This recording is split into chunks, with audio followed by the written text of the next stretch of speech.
I'll call the meeting to order. And will the clerk please call the roll? Councilmember Hagan. Present.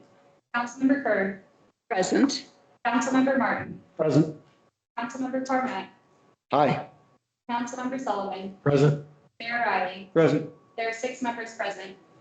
Thank you. And now if we'll stand for the Pledge of Allegiance.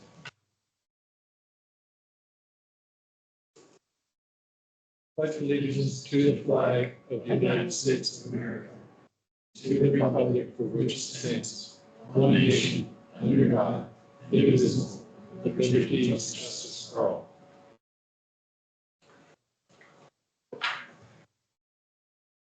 Okay, thanks. This meeting this evening is a little bit different from the way we normally conduct our meetings. Normally we'd have a work session at this point, at this time between 4 and 6, and then have the council meeting from 7 to 9.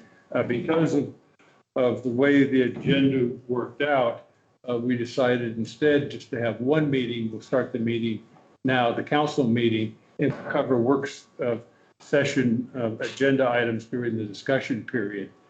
Part of it was for efficiency. We believe that we could have ended up with an extremely long council meeting and a shorter work session. So we combined it this time. We'll see how it works out. I'm pleased to see all the attendance that we have today. This is a little bit unusual meeting. I've heard that some of you think we're going to have a open discussion of trails and open space today. That's not true. We are going to have a presentation by the Forest Service. And the reason we asked the Forest Service to come in is because the town is trying to continue to build a close relationship working with them as a partner. But those of you who are here and would like to speak, you're more than free to speak during the communications to council portion on any subject you'd like. So feel free to talk.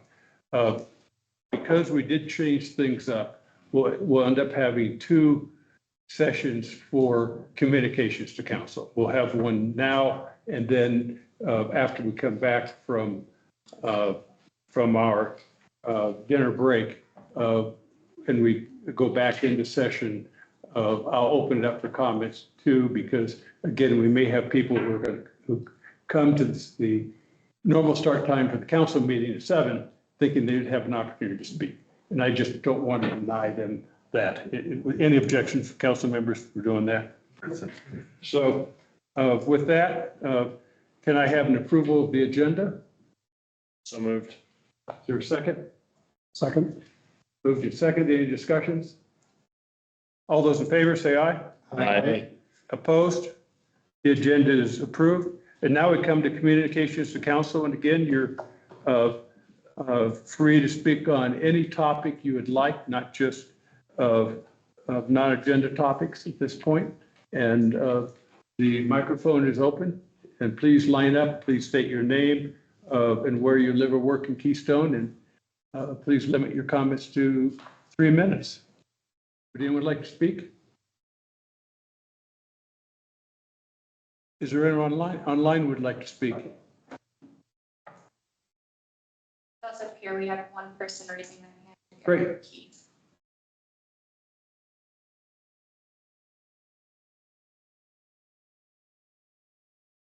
Yeah, hey everyone, can you hear me? Yes. Awesome. I just wanted to share a quick excerpt. Could you please state your name, where you live and work in Keystone? Yeah, no, yeah, that's great. No, my name's Eric Keith. I've lived in Summit County for a decade. I live in Silverthorne currently, but my first job 10 years ago was in River Run with Keystone Sports. So tight ties to Keystone area. I currently live in Silverthorne and work in Breckenridge. All right. And I really just, like I said, I've been, since the first day I stepped in Summit County, it was in Keystone, Colorado. So I've got some pretty tight ties to that area of the county. And I just wanted to share my concern, which is that there isn't an appropriate representation I feel, within the entities here today for the bicycle and mountain biking community. It seems to me that there may be a lack of understanding as to what that user group truly desires. For example, in some of the recent decisions and actions we've seen taken around the trail building, modifications, designs, and whatnot in the Keystone area. So I'd love to see further consultation with the bicycle community and professionals when taking on these new initiatives. I do certainly think this approach would help foster more excitement and involvement within this user group. And I think we're seeing a lot of success with that in other parts of just Summit County. So I'd love for you all to consider that moving forward when making these decisions on these trails specifically. All right. Thank you. And one additional comment, again, if folks would like to speak on, or not to speak, but have input on trails and open space, the council is using a Trails and Open Space Advisory Committee as really the place where the recommendations to council are going to be coming from. So my recommendation would be focus on influencing the members of the Trails and Open Space Committee. Once they've deliberated and come up with eventually a master plan, then they'll be presenting that to council. And then you can lobby us all you want. Yeah, thanks for that clarification. And we now have some people who would like to speak. Sorry, I wasn't clear on the process. Yeah. Sure. Go ahead. I'm Sam Schletzky. I'm the executive director at SCOMA, the Summit County Mountain Bike Alliance. Just had a quick couple of concerns from both myself, our board, and some community members and riders who have shared with us their concerns. First is regarding the destruction of Frog Trail, questions around how that is a viable process. We're just curious, is this really the best case scenario to see the trail in that surrounding area treated in that manner? We understand the need to close that trail, but really at what cost to the environment is that really worth it with that really intense disruption to that zone? For the sake of time. Secondly, you have step over gates at Tenderfoot Meadows. I completely understand and support limiting access for concerns with moto riders accessing the moto legal trails above that area. I'm not saying that should change, but the amount of step over gates and the disruption to the rider, trail runner, and really all trail user experience of having to navigate those multiple times through a pretty short ride or run in that area is limiting the moto access in that specific manner really worth the cost to the trail user experience there was the biggest question that's done with it. And what other ways could consider limiting moto use in that trail to the trails above that wouldn't necessarily come with such a cost for trail user experience in that zone. And then just regarding the conversation around the closure at Tenderfoot during the winter, is there any conversation around this potentially being an evening closure during the winter? A lot of people like to commute through that zone. It's a great area for Nordic skiing, fat biking, snowshoeing during that season, and we know and support the reason for that winter closure. But are just wondering, if there's any kind of data or proof that shows it could be viable to be open during the day to kind of strike that further balance between conservation and land use there for community members. And yeah, that's pretty much all I have. Thank you. Thank you very much. Hi, my name is Lori. I'm a 30-year resident of Summit County. Have strong ties to Keystone and Loveland Test Village. So I'm devastated as far as how that trail was decommissioned. My question is, as far as the way it went, all that mitigation work that's about 100 yards up, it's kind of a waste because all the fallen live aspen trees that were down, hundreds of trees that blocked that mile. The whole mile was destroyed. So I was just curious on why it was done that way. And if it's for wildlife, I'm not sure if anybody can get through there. I take my dog on that trail and it's pretty tough for him to mitigate over those, how they dug it up. So that's just my main concern. So I'm sorry that happened. Well, thank you. At this point, I want to be clear about one thing. The trails that have been just mentioned are not part of the town of Keystone. They're part of the National Forest. It's very good today that the Dillon Ranger District is here, and I'm happy they were able to hear those comments.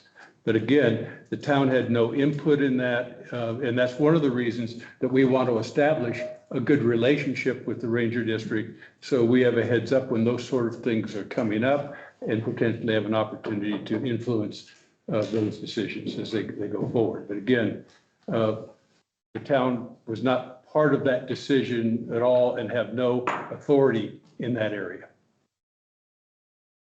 All right.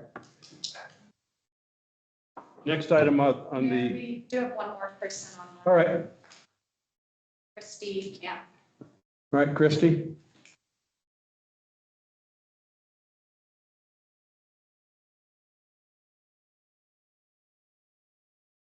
Hi, can you hear me? Yes. Oh, wonderful. I just would like to say that I would love to collaborate with Friends of Dillon Ranger District or the National Services. I voiced a concern on an email and I don't know if it got read.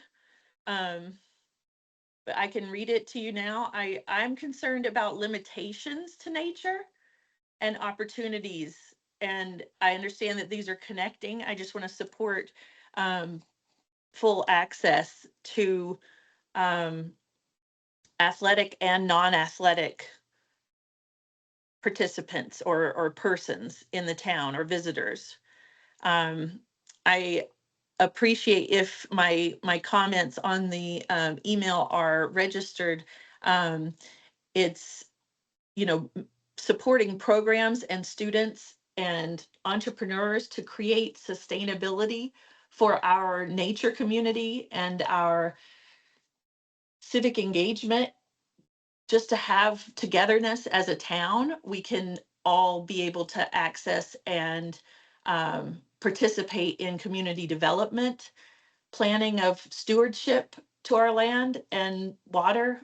And I just feel strongly that maintaining a relationship between residents and nature is our best outcome as a town.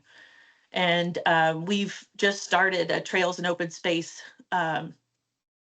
advisory board. So we would like to support, again, anyone who is also supporting nature and the accessibility to nature. Thank you. Thank you. Any other comments? Anyone else online? Yes. All right.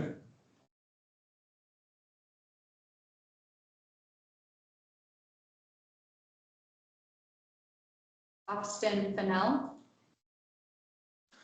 Hi there, my name's Austin Fennell. I live in Summit Cove and I work for Keystone Resort in the winter. I just wanted to comment on, I appreciate there is this discussion between the town and the Forest Service, and I hope that with future discussions about trails, we can work to have Keystone be a source within the county to alleviate some of the overcrowding on other trails within the area. We see other trails in Breckenridge, Frisco, areas like Willowbrook, Buffalo Mountain Trailhead, where there's significant crowding and draws a large amount of tourism, while Keystone, in my experience, as being someone who uses those trails regularly, does not draw that at all. And I think that's influential for business. I think that's influential for rental properties. With my summer job, I work with a lot of tourism, and the area is not used by a lot of out-of-state residents, anecdotally from my experience, and is more used by Colorado residents to stay where it's cheaper, where they still know they have access to things in the county. And they use it as a stepping point off to other areas and other trail networks. and trying to figure out a way to encourage more use for tourism, to have Keystone be an area where people want to stay and can recreate straight out the area from their house, from a condo someone might be renting. Because right now that's difficult to access a lot of these trails. And I live in Summit Cove, and I don't know the best place to park to access some of these trails. I might be there's not really a set trailhead, or am I parking behind the Keystone Science School where I'm really supposed to be able to park? Versus you look at Breckenridge and some of these areas in Frisco and other, where it seems like the interface for people out of the county in particular in tourism, it's much easier for them to navigate. And I hope that by having the Forest Service here and also interactions between the town to work on an open space, Forest Service, town partnership, we can make this an area where it is easier to recreate, and it hopefully continues to draw people to Keystone outside of just our primary winter period of being busy. Thank you. All right, thank you. And, one comment on the last speaker, his recommendations were one of the major findings out of the RTAF study that we had this last fall, that trails and open space are a major portion of this community, and they're an tremendous untapped potential. Any other comments? All right. In that case, I'll close communications to council, and now I'll invite the Forest Service up.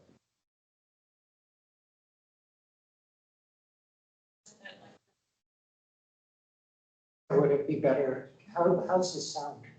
It might be better from over there. All right.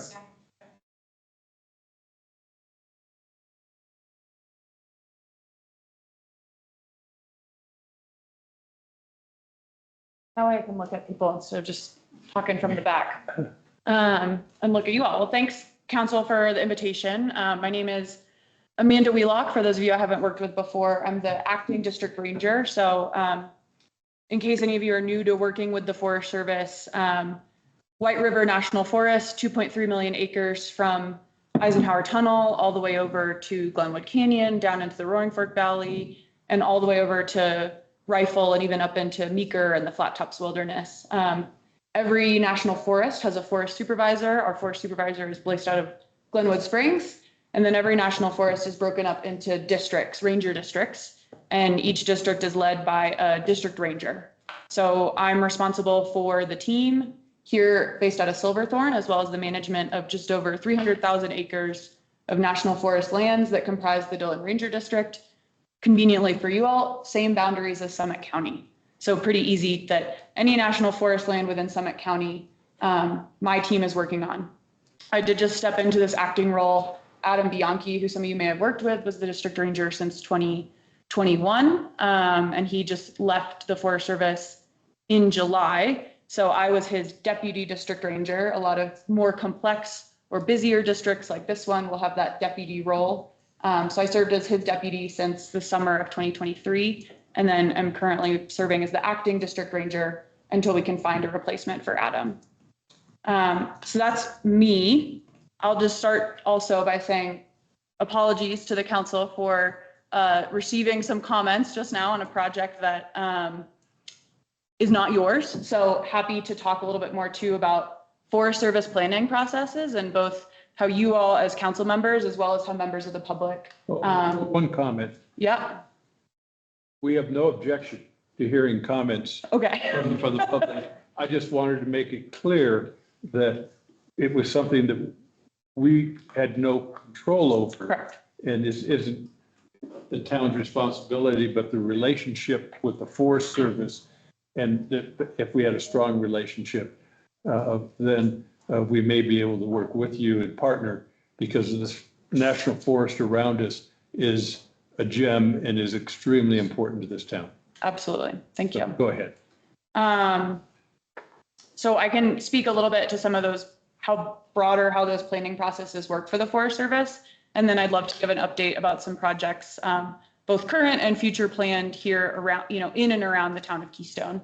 So in general, the Forest Service, every single time us or any federal agency takes on any project, we have to analyze it under the National Environmental Policy Act, NEPA. You may have seen it in the news a lot recently. If you follow those sorts of news, there's a lot of changes currently proposed to NEPA. I will not comment on those today, but just to say that part of any federal process, whether it's the Forest Service, whether it's FAA building a new airport, anything like that, we, depending on the level of impact to the environment, we have to involve stakeholders, the public in varying levels of commitment. Sometimes there's a mandatory 90-day comment period all the way down to there's some projects where we've done them so many times and in so many places. We really know approximately what the impacts to the environment are going to be, and we're not actually required to go out to the public at all. Here in the Dillon Ranger District, we often, on most projects that we do, go out to the public for comment, even when we're not required to, because we know we have a county and a community that values the public lands, cares a lot about their management, which is one of my favorite parts of working here. I've worked in other places where we'll host a public meeting on a project, and it's a pretty big project, and 2 people show up. And we have hosted projects here in open houses where we have 70, 80, 100 people showing up, taking time out of their own schedules to say, hey, can I learn more about this? Hey, I've got some input. And we really love when people take the time to do that, because we're proud to steward the lands here, and we want to understand what the community thinks. So with the Frog Trail project in particular, that was a NEPA, again, National Environmental Policy Act process that we went through back in the summer of 2023. That is what's considered a categorical exclusion. So it's one of those where small trail reconstructions like that, we do it so often across the Forest Service that we kind of know what the impacts are going to be. There's going to be some localized impacts to a few trees, to the trail itself, and then we'll provide a different recreational experience at the end. So it's one of those where we don't have to go out to the public or even to any of our partners at all. In that project, my understanding, and this was just as I was joining the team, and I'll finish my sentence, Aaron, and then if you want to ask a question. So I was not involved with that project, so I've done my research, but just full disclosure that I wasn't part of the team at that time. So I wasn't involved with this project, but my understanding is that we did not go out for full public scoping, like we didn't send out a press release. What we did was we sent it to specific partners that we knew would be interested in the project, Summit County Open Space, Colorado Parks and Wildlife, as well as to the email list that is part of basically you can sign up on our website if you're interested in projects like this. And then it's called the Schedule of Proposed Actions. We put every project that we're going to do on that Schedule of Proposed Actions. And then when something happens like a scoping period or a public comment period, anyone who has signed up for that list, members of the public, organizations, will get an email. They can pick, okay, I'm only interested in projects in this certain area. That being said, one of the proposed changes to NEPA this year is that Schedule of Proposed Actions would go away. That's not a Dillon Ranger District change. That's not a White River National Forest change. That's a federal change that I don't have control over. Do you want me to keep going or question? I had 2 questions. One is, you characterize this as a small trail project, but I'm wondering how you can characterize the complete demolition of about 2.5 miles of trail and the construction of 2 new miles of trail as a small project with a few trees. We're talking about hundreds of trees, and we're talking about 5 miles of trail deletion and creation. How is that it's not a small reroute. Sure. So the CE category that this fell under, categorical exclusion, again, and if I don't explain acronyms, please stop me because I'm a bad federal employee and I use too many acronyms. So the categorical exclusion is called reconstruction of trails, recreation areas, et cetera. I don't have the full legal language in front of me. There's no mileage limit on that. I'm used to managing over 300,000 acres of public lands with several hundred miles of trails. So sorry if I don't mean to diminish anything, but it was about 1 mile of trail that was decommissioned, and then about 2 new miles of trail that were built. So that legally falls into our category of deconstruction, reconstruction of trails. And then the follow-up question is, I appreciate that you said that the goal was to reach out to your mailing list. The issue I have is that I'm on that mailing list, and I know a lot of people who are, and all of us have searched our emails, and we did not receive any message on that. And the only comment that you all subsequently received was from CPW, which indicates that there was no actual outreach beyond perhaps a partner agency with direct communication. And I think that you've seen here, you've mentioned that you might get 2 people coming on, one thing you might get 70. This is the largest turnout that we've ever seen online or in person that I can remember. We had 6 comments on one subject in person and online, but there's well over a dozen other written comments, and most of them do make mention of the Frog Trail.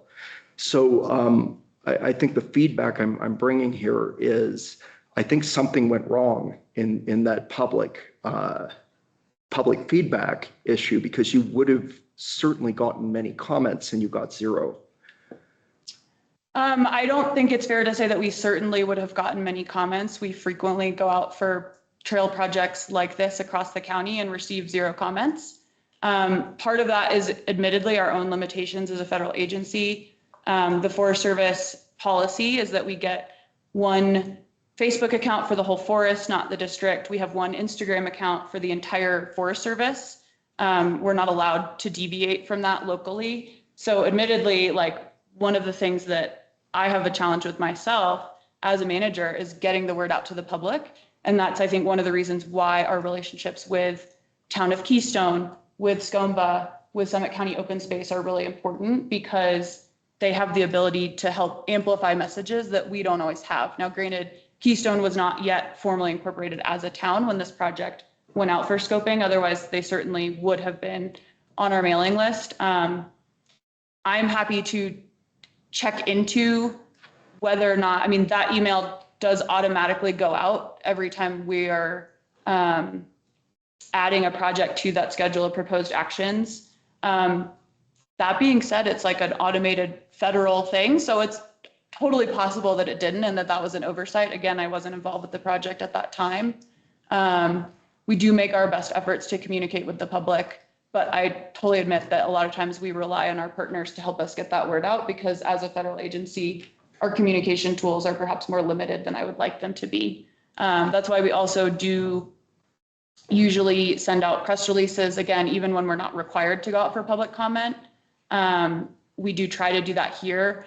I wasn't part of the team at the time, so I'm not privy to the discussions about why we chose for this project specifically not to put out a press release. I have no idea if it was as simple as the guy who normally writes our press releases was on a fire assignment at that time. I unfortunately, I'm not gonna be able to answer that question for you. Sure. I think my point was more that we look forward to collaborating and communicating out to our constituents. And then I think that there was an error, because even though on check it was stated that you guys sent the emails, there's people who would have received them who very much did not check their emails, and people who absolutely would have, and then have subsequently raised their voices on this, who would have then. And I think there's some key misunderstandings around the project that might have been brought into discussion. And I don't know if this was a technical error, whatever the oversight was. I just want to bring it to your attention that despite the best intentions, the reason you're hearing so much angst on this project is not just that people care about it, it's that despite whatever methods were employed, they didn't reach people who would have been reached and would have commented. Can I ask you to please move on? Sure. I think we've spent enough time on something that we can't change, but we can impact the future with the future relationship. Absolutely.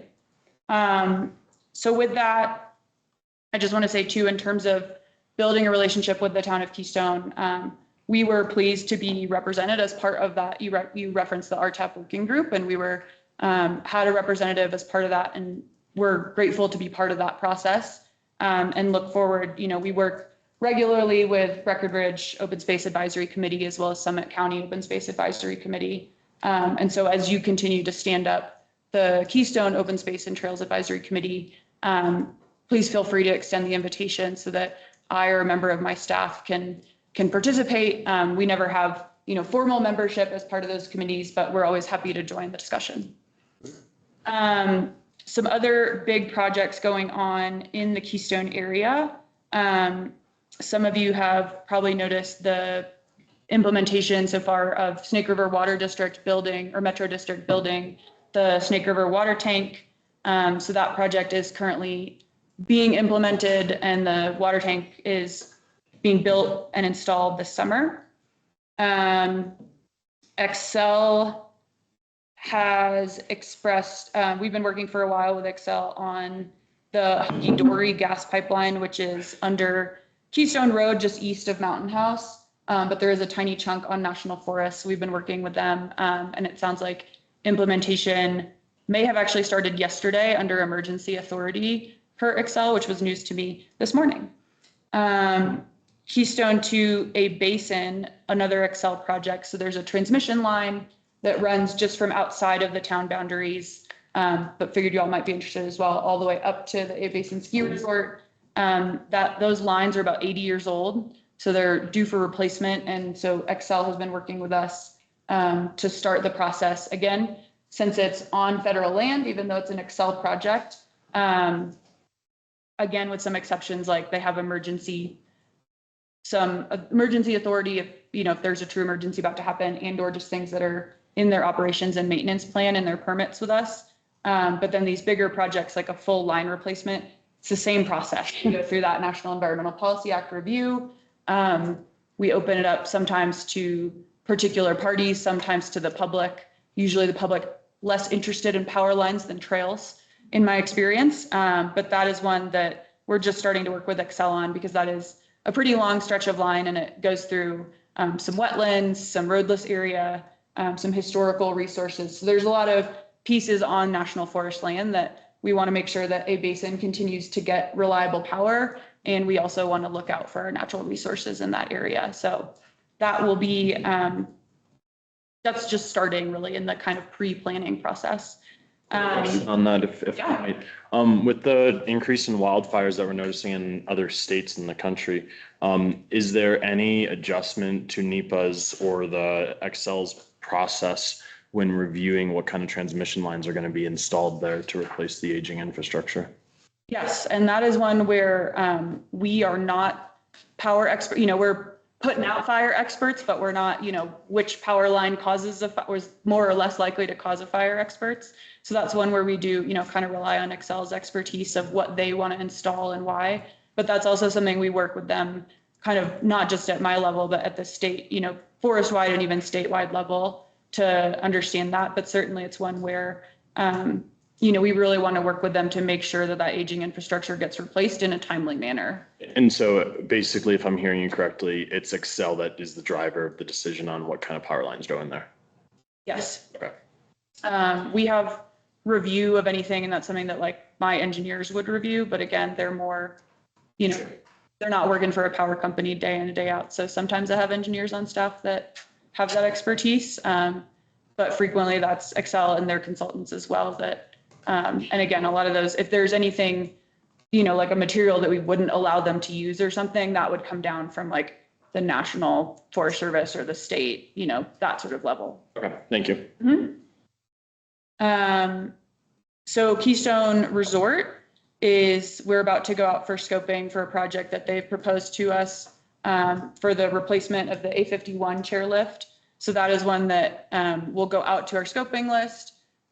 You'll see a press release about it. So usually the Summit Daily picks those up, although again, I'm not in control of their editorial decisions, so not always, but we'll try to send it to them, or we will send it to them, and usually they'll pick those things up. So that's one where if members of the public or if the town of Keystone has an opinion about that, that's exactly the time that we want you to get involved and that those comments are really helpful to us.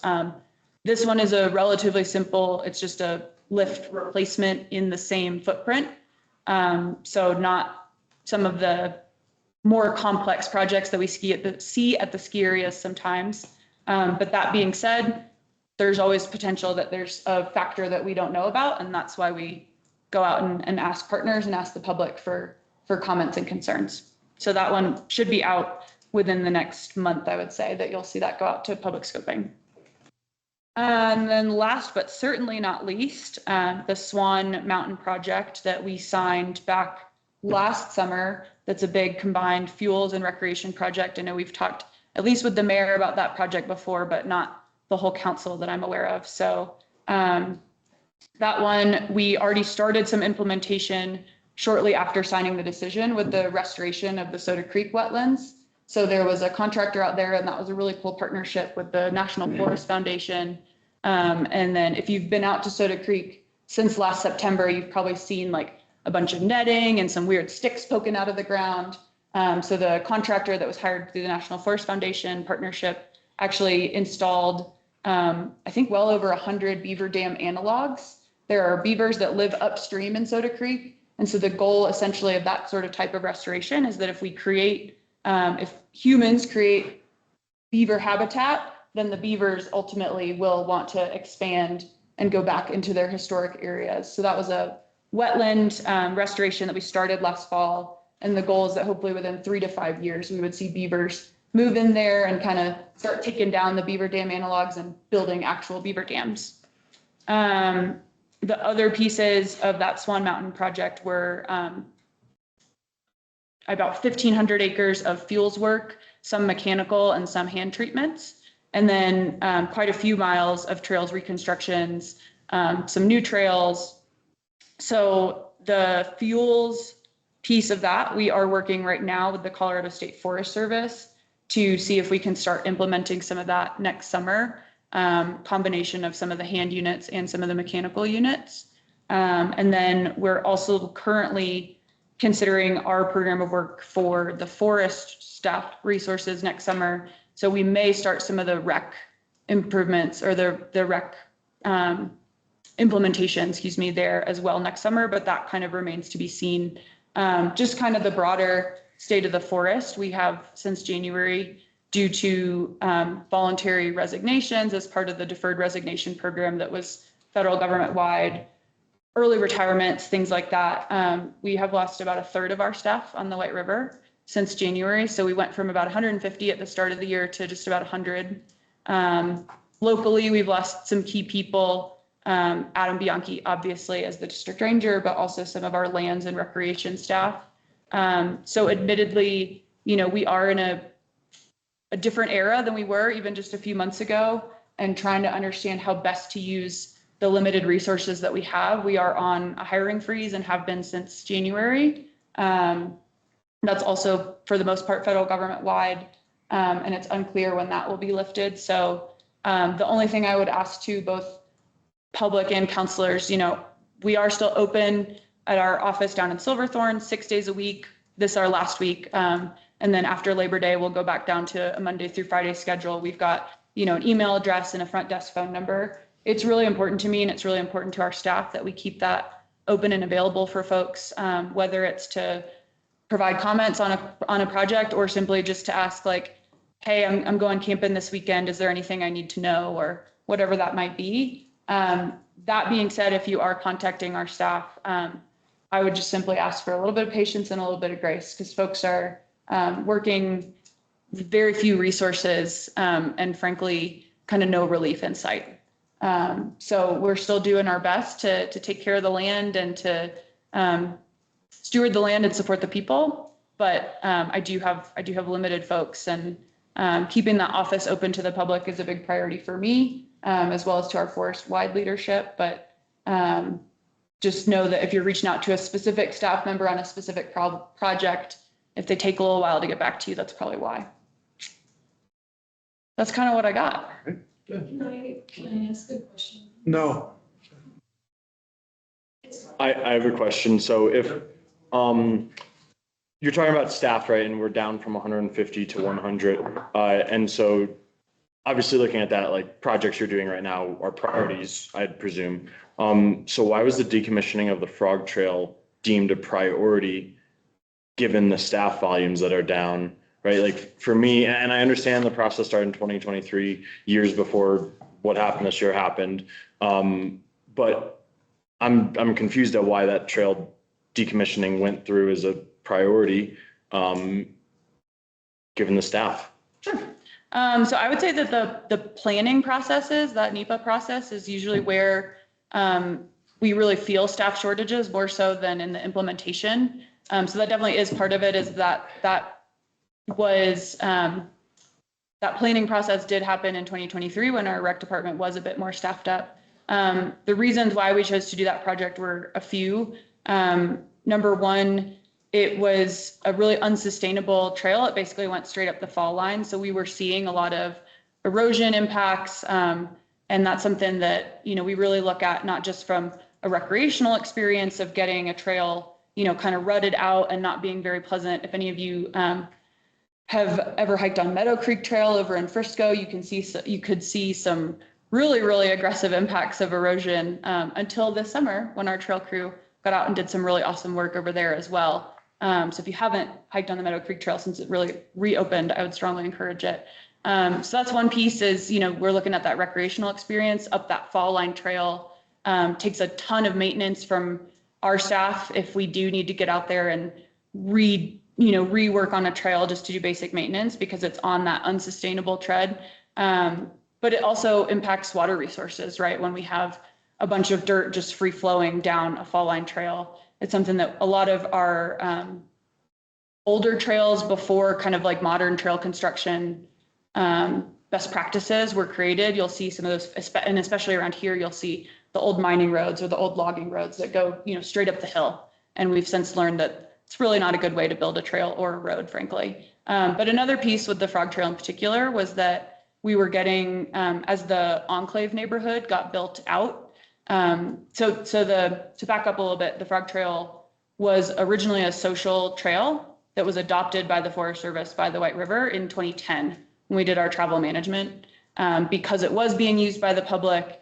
And during that travel management process, that was a decision that we made, was to adopt that as a official Forest Service trail. But we always knew it didn't have great public access.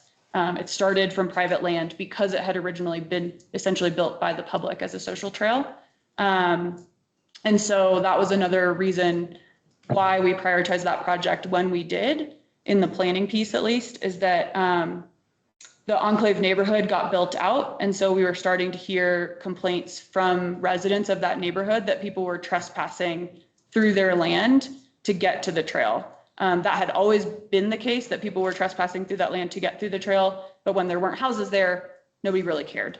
When there were houses there, they did. So that was another piece of it, was to try to still maintain that recreational experience, but moving the trailhead to a place that actually had public access. In terms of, so it's a prioritization for the planning piece. In terms of the implementation, we worked with National Forest Foundation and the Ski Conservation Fund that's funded by the ski resorts in the area, as well as some lodging partners.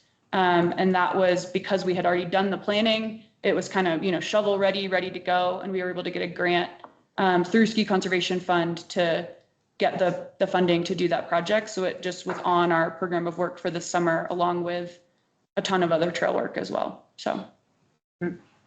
Any other questions other than Frog Trail? I'll ask a question about Frog Trail as I'm representing our constituents who brought forth some concerns about this. But I want to ask a question because I'm trying to figure out where you're coming from on this. Did you ever go on the old Frog Trail? I did not. Okay. Personally. Then I want to apologize to you because I believe you've been misinformed by someone. So there's a couple of facts that folks have brought to me that I just think that you're operating on information that has been provided to you that's counterfactual. So I want to bring this to your attention because we've got this on the public record and the record should be set straight. And that'll allow you to make proper comments and decisions. So first of all, I don't know what your definition of fall line to me, but to me, at least, it's more uphill than cross hill. That trail was cross hill. At no point was it ever fall line. You called it a social trail, but it was machine built and it's been there for about 50 years. You mentioned the Enclave neighborhood, which was completed in construction 44 years ago. And you talked about erosion, but the trail's been erosively stable. And those who actually were on it can attest to that. And what's concerning from the constituents who have brought forth pictures of the demolition done is heavy machinery was used to tear up the topsoil in spring-fed streams. And what I'm hearing is that you're being fed information that's inaccurate about the erosion state while the contractors are actually causing the very problem you were trying to prevent. So when we have communications, I'm very concerned when I'm hearing that you're being provided information and you're trying to make the best decisions in managing your land and caring about your communities, because I know you care deeply about the forest. But I'm just worried when you're being provided information that I don't know where it comes from, but it's not reality. And so I wanted to set that record point straight and hear what your thoughts are on it. My thoughts are that I have recreation managers on my staff who have 30 years of experience. I have hydrologists who analyzed this project for impacts to wetlands and found that there wouldn't be any, that there are no wetlands in this area. And that I'm not sure what your training in hydrology or recreation management is, Aaron, but I trust my staff.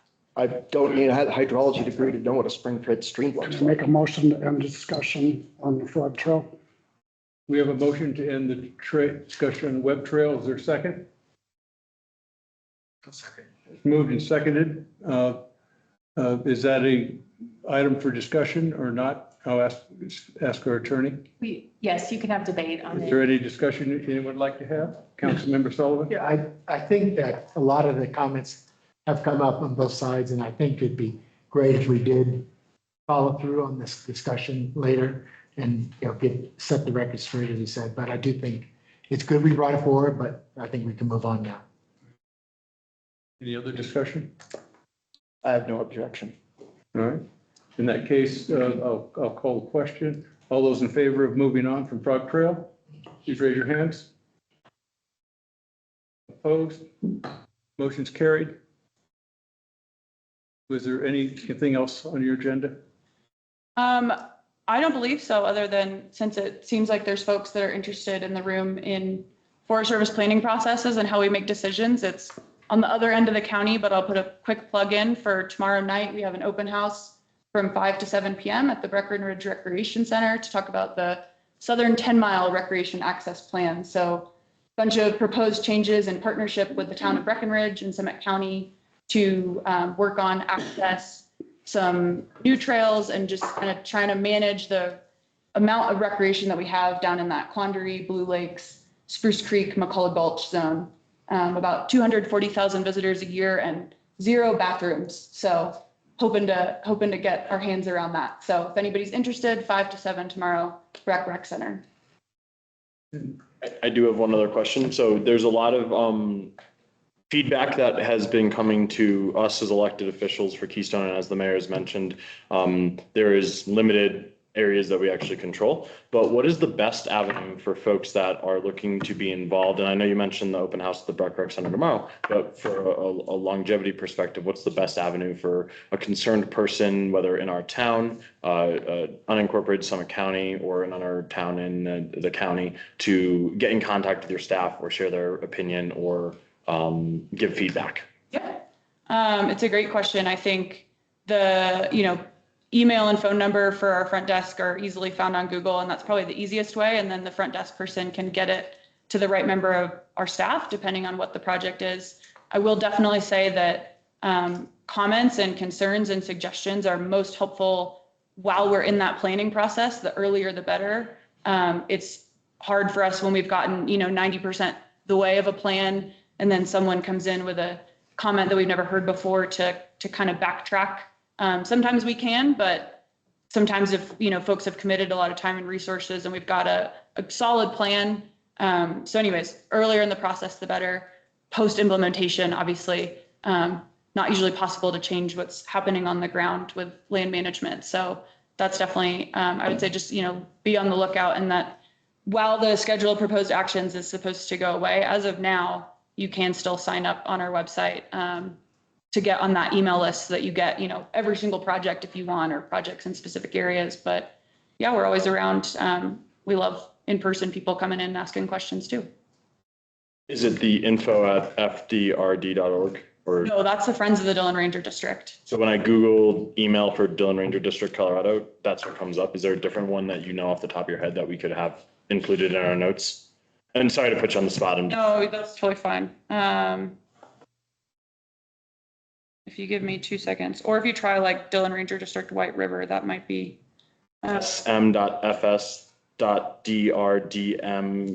mailroom@usda.gov. That's the one. It's really catchy. Yeah, flows off the tongue. All right, thank you.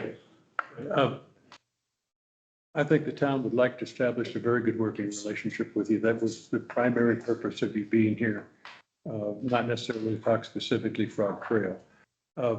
And the town has had some success working with you. You mentioned the one meeting that we had having to do with the closure areas associated with snowshoe hare. And I'll have to say the Forest Service listened to us. And we worked and we were very successful in working that. And that's where getting us involved early with you, I think, pays dividends on both sides. So again, thank you for coming today. And Mayor. After we close, would you be willing to, out in the hallway, answer any questions folks may have? I actually do have to run. I'm getting married on Monday and I have to go meet my wedding planner at 5:30. I understand that. Karen? First, congratulations. Thank you. Second, I echo the mayor's comments.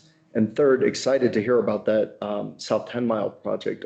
One of the comments that we received an email from a constituent was on that line around trailheads and bathrooms at Keystone Gulch. Is that anywhere on a list somewhere of things to look at? So we've been working with the towns, and this was again an effort that was kind of started before Keystone became a town. So it's a little bit making sure, to your point, that we're working together. We've been working with the county and the towns of Breckenridge and Frisco and Silverthorne, and a little bit town of Dillon as well, to look at trailhead access countywide and kind of come up with, where are the trailheads not big enough? Where are they the right size already? Where do we need to add more facilities?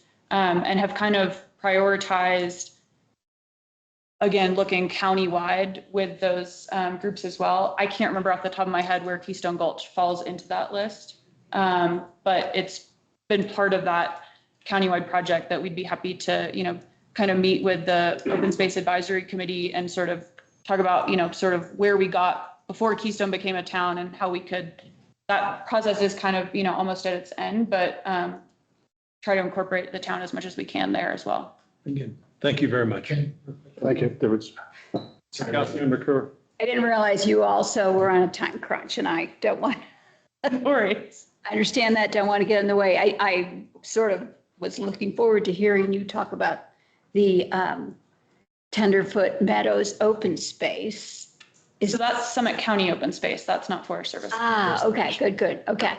Because I So you don't want to don't talk want to about know, this. I don't want to miss information you had planned to give us.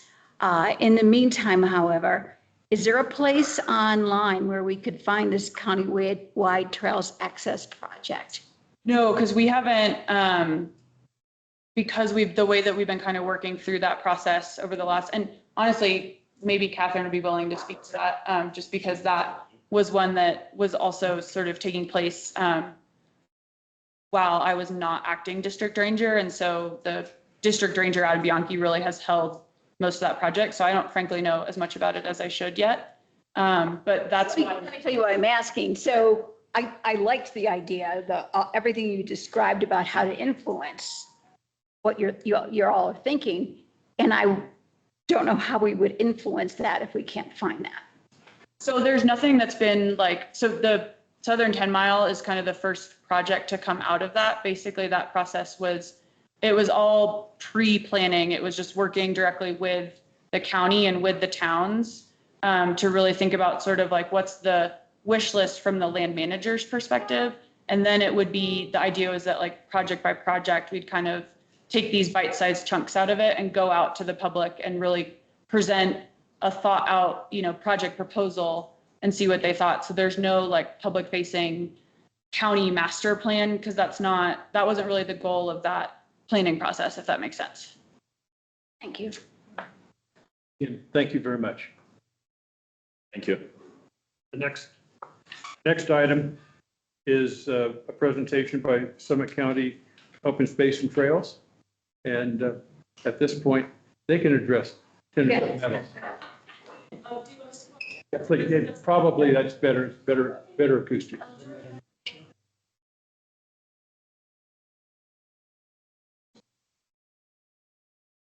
Thank you for letting me go before Jordan's really great visuals. Jordan's the master. Good PowerPoint. Thank you guys. Thank you. So good. All right. Well, thank you for having us. I'm Catherine King. I'm the director of the Summit County Space and Trails program and our department. And I'm here with Jordan Mead, who's a senior resource specialist in our department as well. And we really appreciate your interest in learning more about what the County Open Space and Trails program does. And thanks for having us. So I'll just give a little bit of background on the formation of the department, kind of what our general scope of work is, and then Jordan's going to talk more specifically about tenderfoot meadows and the management plan there and the wildlife closure there. So let's see, Open Space and Trails, we've been around since the mid-90s. We are funded by property taxes that have been approved by the voters a number of times over the years. And we have protected about 18,000 acres of land throughout Summit County in all 4 basins. And the criteria we use to protect land or decide what land we're going to conserve as open space is up here on the screen. We also have a 13-member Open Space Advisory Council. It's a very large committee. I don't recommend a 13. They're all wonderful, and we love how much interest we have, but 13-member council is quite large and a little bit difficult to herd those cats sometimes, but they do. We beat you. And what? We're at 14. Oh, you're 14. Oh, We you're beat one you. of us. Congratulations. But they make recommendations to the Board of County Commissioners on property acquisitions and on open space management activities. The mission of the Open Space and Trails program is to identify, protect, and manage open spaces, trails, and trailheads to preserve and maintain Summit County's rural mountain character, unique natural areas, and high quality of life for residents and guests.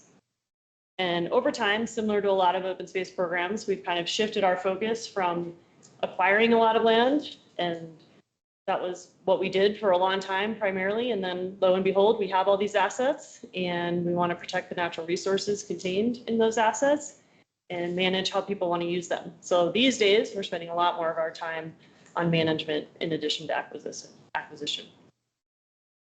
And something that reflects that on the next slide is our most recent master plan effort, which we adopted in 2022.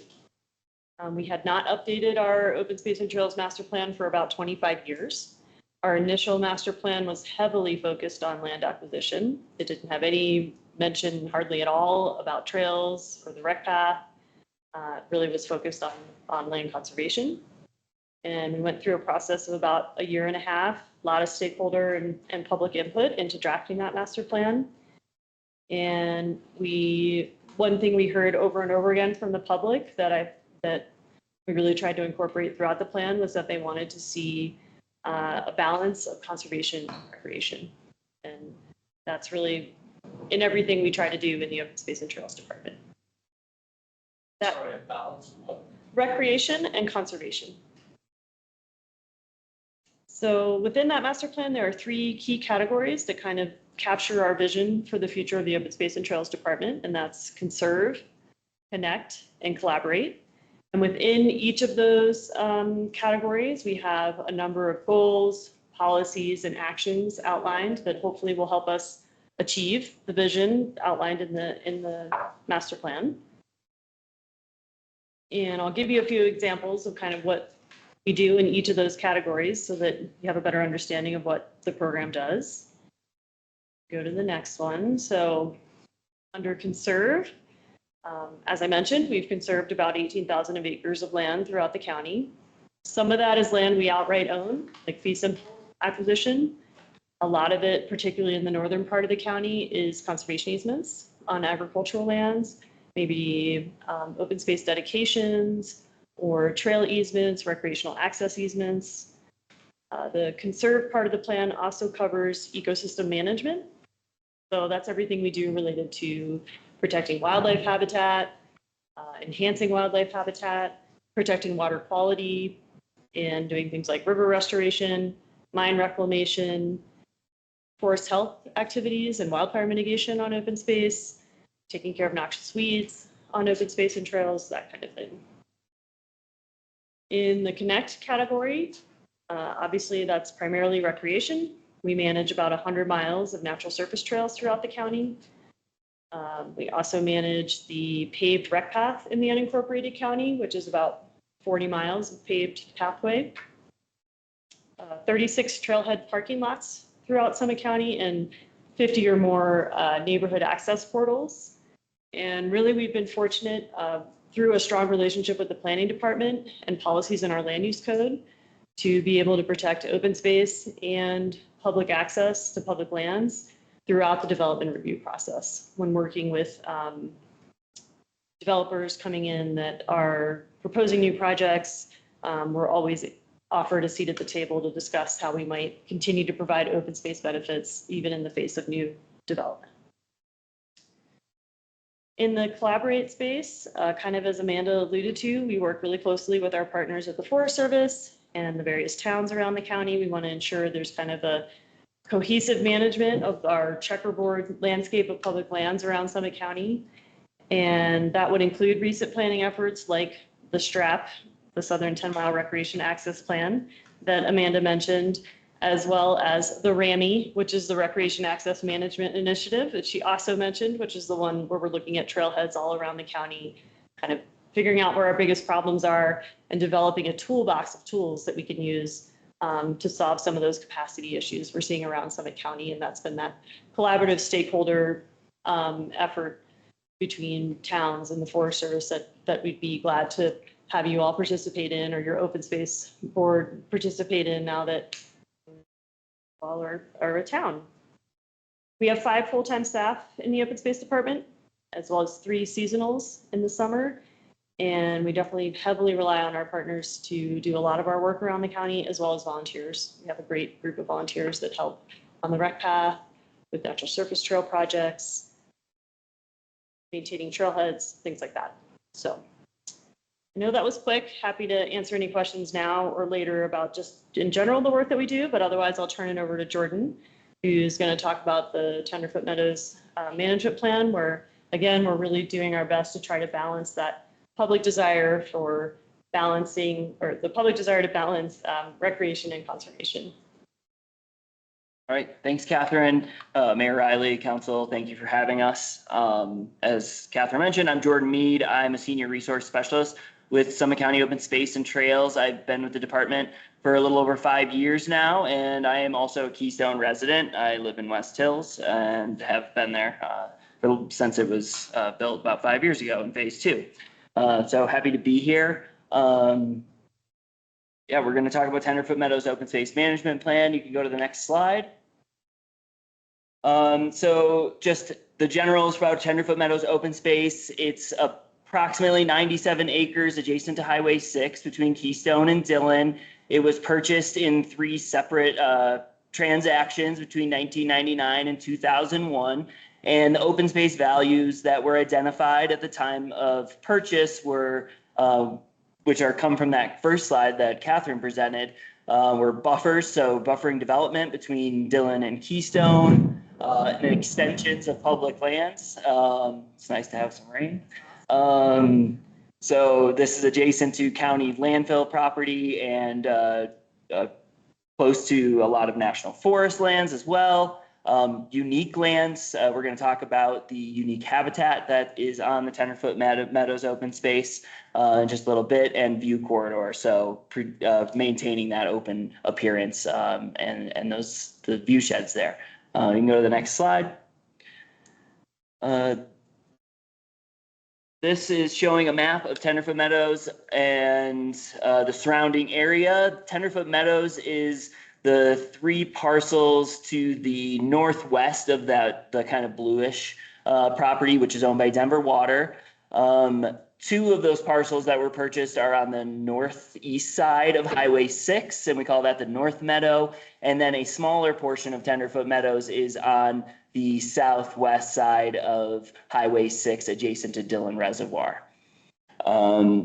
The primary motivation for the purchase of this property, like I said, is to protect the view shed and the undisturbed community separators between the towns of Dillon and Keystone.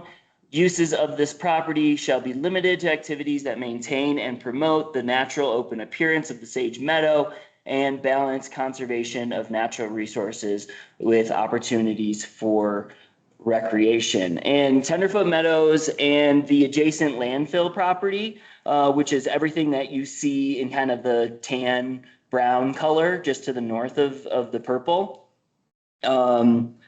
is the county landfill, and that is home to the Scrap Trail System, which we're very familiar with. Parts of Oregon, Scrappy, Buzztail, Snake River Bluffs, the Sage Trail. All those trails are built and maintained by Summit County Open Space and Trails Department. The Dillon Disc Golf Course is nearby, the Summit County Off-Road Riders Moto Track, and the archery range. And as you all are, I'm sure, familiar, is a very popular spring and summer recreation destination. It's also home to unique undeveloped south-facing sagebrush meadows that are south of I-70 and east of Highway 6, and we're going to come back to that in a little bit. Like I mentioned, all of those lands in tan color are zoned for landfill uses, and I think this is just a good opportunity to make everyone aware that the recreational amenities on the landfill property, including the Scrap Trail System, are all operated with the knowledge that in the future, those are going to go away as the current landfill cells reach their capacity and the end of their life, and the landfill will eventually move into new areas to the west, where those trails and other recreation amenities are. And we're starting to see this. You probably have seen the new road and bridge parking pad and storage area that is being built in the former archery range location, as you can see from Highway 6. You can go to the next slide, please. So the Tenderfoot Meadows original management plan was written in 2002, shortly after the property was purchased. And in 2022, our Open Space Advisory Council did direct us to update that plan to both reflect the current conditions, since none of the trails or other recreation amenities that are on this property and the neighboring landfill were reflected in that original management plan, and to incorporate the open space master plan goals from that 2022 open space and trails master plan. Go to the next slide. So through about an 18-month process, we did go ahead and update that plan. In May of 2022, we had an initial stakeholder meeting with our adjacent landowners and land managers. So that was the town of Dillon, the Summit County Landfill Director, Aaron Byrne, the Forest Service, Colorado Parks and Wildlife, Denver Water, and the Summit County Off-Road Riders who manage the Moto Track. We then did a lot of research, desktop analysis, drafting in the winter of 2022, and in the spring of 2023, between May 31st and June 10th, we did on-site surveys of property users, and we got 54 responses. A majority of those people that we talked to were frequent property users. 46% of respondents indicated that they visited the property multiple times per week, and an additional 36% indicated that they visited multiple times per year, so fairly frequent visitors. We did a public scoping, so kind of mirroring the Forest Service process, trying to get this plan out for review. That went from May 20th to June 16th, 2023. We sent that directly to a number of local HOAs in Summit Cove and in the western part of Keystone, the landfill staff, town of Dillon, Colorado Parks and Wildlife, the Forest Service, as well as local nonprofits, including SCOMBA, SCORE, and at the time, the Keystone Citizens League. We did a press release with a link to our draft plan, and information about a public open house that we hosted, as well as instructions on how to comment on that plan. And we did receive 8 direct email comments during that scoping period. And on June 14th, 2023, we held a public open house at the County Commons in Frisco, and we received 8 additional survey responses. So we had those same surveys at the open house, and we had open-ended comment cards, and received 8 of those in addition. The plan was reviewed by our Open Space Advisory Council 3 times during the process over that 18 months to make changes and revisions prior to being recommended for adoption. And finally, staff presented the plan to the Board of County Commissioners at a public work session in September of 2023. And it was read and approved in a regular public meeting in November of 2023 prior to being adopted. Next slide, please.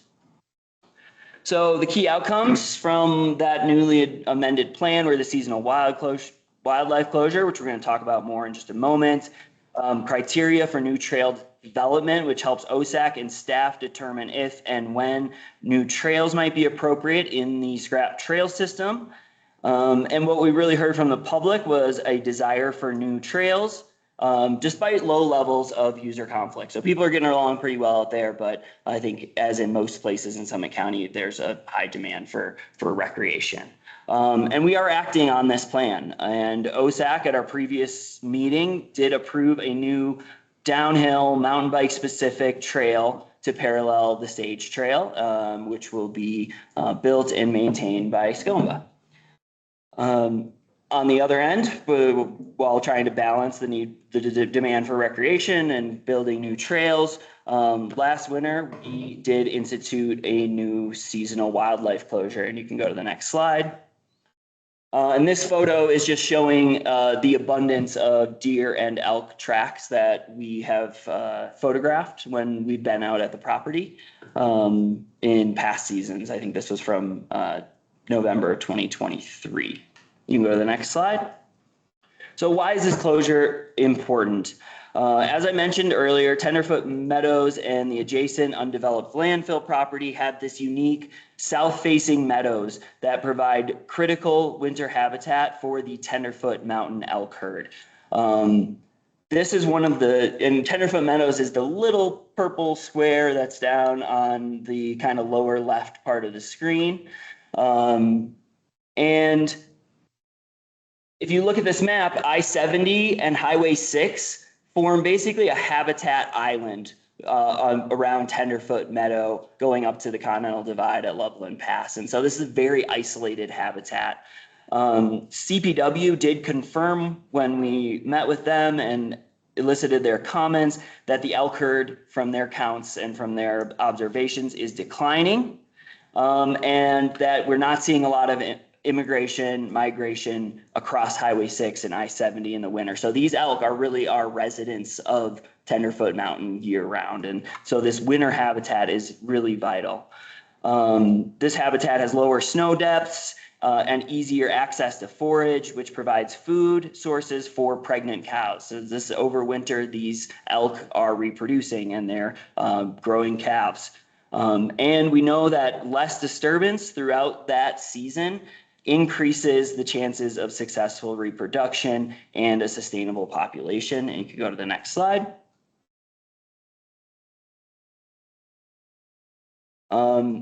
Like I said, this seasonal wildlife closure was recommended by CPW and OSAC and eventually adopted by BOCC. It goes from December 1st to April 1st annually, which during that time, our trail counters at this open space counted during the times that when it was still open that there were about 20 counts on our trails per month, which is less than 1 user per day on average for our counts on those trails. And use is concentrated, as you might imagine, in May, June, and September out at this property. It protects that winter elk range, which you see as the diagonal dash. These are very generalized habitat patches by CPW, and our camera evidence does show that the elk are using the entirety of the Tenderfoot Meadows open space. And our survey respondents, who again were frequent property users, generally supported this. Over 75% of respondents were either very or somewhat supportive of a seasonal wildlife closure at Tenderfoot Meadows through our surveys. And you go to the next slide. And these are just some photos that show, and this is difficult to see, but yeah, really difficult to see on these screens, but no, it's fine. There's a couple of elk here. There's several more here and another couple here and some in the background that are just a slight eye shine. So this was actually adjacent to that Denver Water Tenderfoot Meadows property boundary close to the Snake River Bluffs Trail. The elk really like that green gentian. You can see those spikes, especially if you are out recreating right now. They're like these 6-foot tall plants. They really prefer those and we've seen them grazing on those pretty frequently. We have signage, we have the closure gates that you've probably noticed. And the other benefit that we get is these are really high demand early season trails, but people are often using them when conditions are really marginal and there's a lot of snow left on the trails and causing trail damage, which then takes us a lot of staff time and effort to repair. And so this also allows us to keep access limited until those trails are in the condition that is sustainable for use. I had a couple of videos, but they're not going to come through on these slides because this is a PDF version, but you can go to the next slide and you just see this is another image from a similar video. And on the last slide shows a couple of elk on the property. This is around 10 in the morning. And so I think that there's kind of this thought that these animals are only here during the nighttime hours. And we do have a pretty significant amount of evidence that they're using this area to bed down during the daytime and are spending a lot of time on this property. And yeah, so that's the Tenderfoot Meadows Open Space Management Plan and our seasonal wildlife closure and some of the reasoning that went along with that. And we're happy to take any questions both on the program in general and on this in specifically. Councilmember Sullivan. Quick question. I'm very conscientious about the breeding season. The dump's right there. That's 365. I mean, how does that impact the herd? It seems like that'd be a much bigger impact than one person per day going through. Yeah, and that habitat is no longer available to them. The studies that I've seen show that the elk usually will shy away from human activity in the 200 to 500 yards range. And so there's plenty of habitat on this property and on the adjacent landfill that is well outside of that range. And frankly, we've also seen the elk feeding very close to Highway 6, despite that the disturbance from the vehicles. And But eventually we're moving the dump west. Yeah, and at the same time, all of those trails will, like I mentioned earlier, will also go away at that same time. And the elk probably. And the elk probably too, which will be a sad day. Okay. But so, I mean, when you look at thank you, when you look at the map, the Tenderfoot area is a minuscule portion compared to the dump. Yep. Thank you for going back to that. But I'm with Councilmember Sullivan. I just don't understand why limiting access to this small area is really making any difference. Well, we, like I said, did work closely with the landfill staff, and as the Open Space and Trails program, we also manage the trails that would not exist otherwise. And so the closure, and this was part of our discussions with the landfill staff, was that the trails that we manage on the landfill are also subject to that wildlife closure as well. Respectfully, I don't think that answered the question. I don't understand how restricting access to this area is really doing anything if there's this highly disturbed area in the landfill. I think maybe the survey data that we have and the camera data that we show that elk are significantly using this area. I think the collar data that CPW also has that shows this is severe elk winter range support a closure on this property. And in addition, as Jordan's mentioning, the trail network on the landfill. So it really isn't just the purple of Tenderfoot Meadows, since the closure is effective on the entire trail system that does go into the tan gray landscape of of the landfill as well, it really does effectively protect additional habitat in that zone. Okay, thank you. Member Permit. Following up on Councilmember Hagenau's questions and Councilmember Sullivan's, I guess like you mentioned that, yeah, there's some landfill trails you've closed and some of them are literally inches from the landfill fence where there are, heavy machinery working. And I guess when you're talking about some of the photos you've showed, you just showed us a photo of all of the elk and deer activity in that area in 2022 when you had above average recreation that year because it was there was still some fallout from the pandemic. So if all of that presence was there when there was the arguably minimal human presence from your study time, and if they tolerate heavy machinery just feet away, I'm still struggling to see the argument here. And almost all the pictures, you showed the first picture in the daylight hours of an elk in this area. I continue to struggle to see where an animal that they're more nocturnal than they are diurnal, or they're crepuscular technically. I've never seen an elk in all of my years there, but I have seen where they bed down. They do bed down there. But anyone who knows elk activity, any hunter knows that as soon as the day's up, they're not out in the open meadows. They're in the thick timber because that's how they hide from the predators. I'm continuing to struggle where the argument here is for an area that's bounded by Highway 6, an active dump, storage sites, the moto track, the shooting range, the archery range. How is protecting this still relative postage stamp going to make a difference for an elk herd that ranges over, what's the area affected by the closure? The acreage affected by the closure? About 300 acres. 300 acres out of roughly 30,000 acres of elk winter range that's on the north side of 6 and 70. So like 1%. How is that? I think a few things. First of all, we probably should have clarified this during the presentation, but those photos are all from after the closure. None of those photos and videos are from when the closure isn't in place. So those aren't from 2022. Those are post the wildlife closure. They're from this past winter that show that elk are using the area during the closure. I don't know if elk don't use the area during the day, then I don't really know how to explain the camera evidence that we have for elk on camera during the day there. I don't have an explanation for that. I'm sorry. And then I think even if we know that perhaps long-term, this elk herd is going to continue to struggle, we felt like, and our advisory council also felt, that user numbers are low enough here during the closure period that it justified putting the closure in place. We didn't feel like 20 counts a month was a whole lot of impact. Their wildlife closures are very common in other counties. We're very new to them in Summit County. This is the first one we've ever tried. And I think the general consensus was that the benefits outweighed the cost currently to the wildlife population that is using this area. And in the future, we always have the option to reevaluate that depending on what the elk herd does, depending on what happens at the landfill.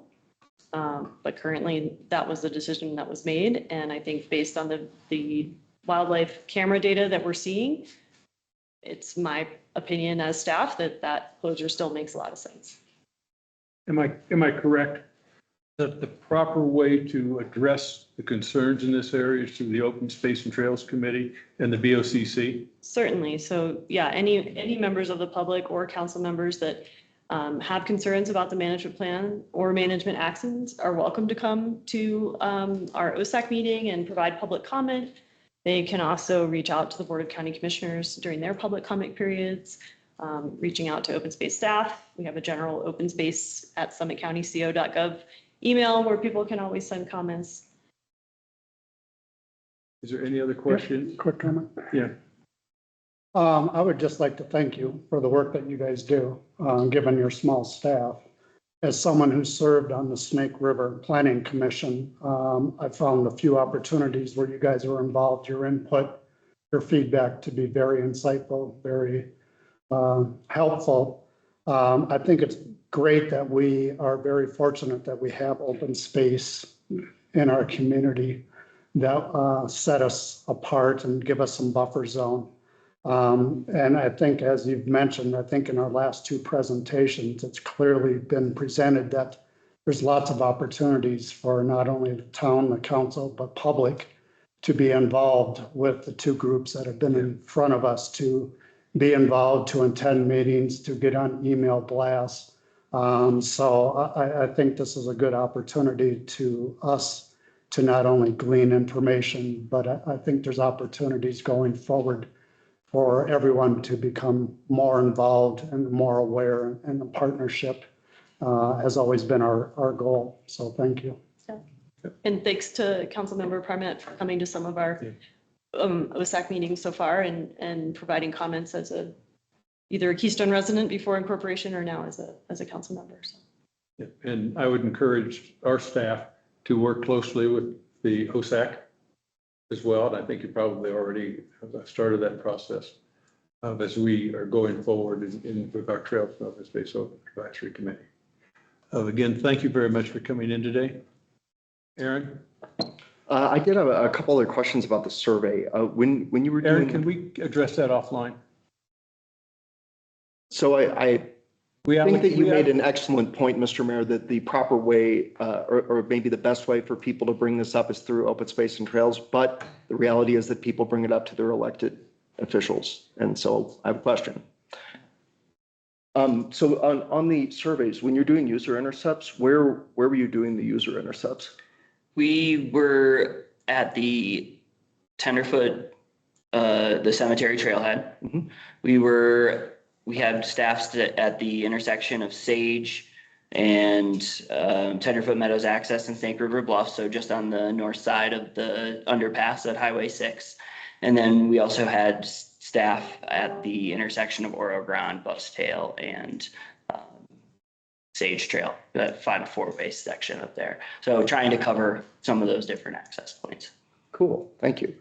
And did any of the people who said they were okay with the winter closure indicate that they were actually winter users? Good question. About 20% of people who we talked to said they were winter users. And I could definitely follow up with that data, but I don't have it in my presentation or off the top of my head. But I did look at that percentage when we were doing when we did the surveys.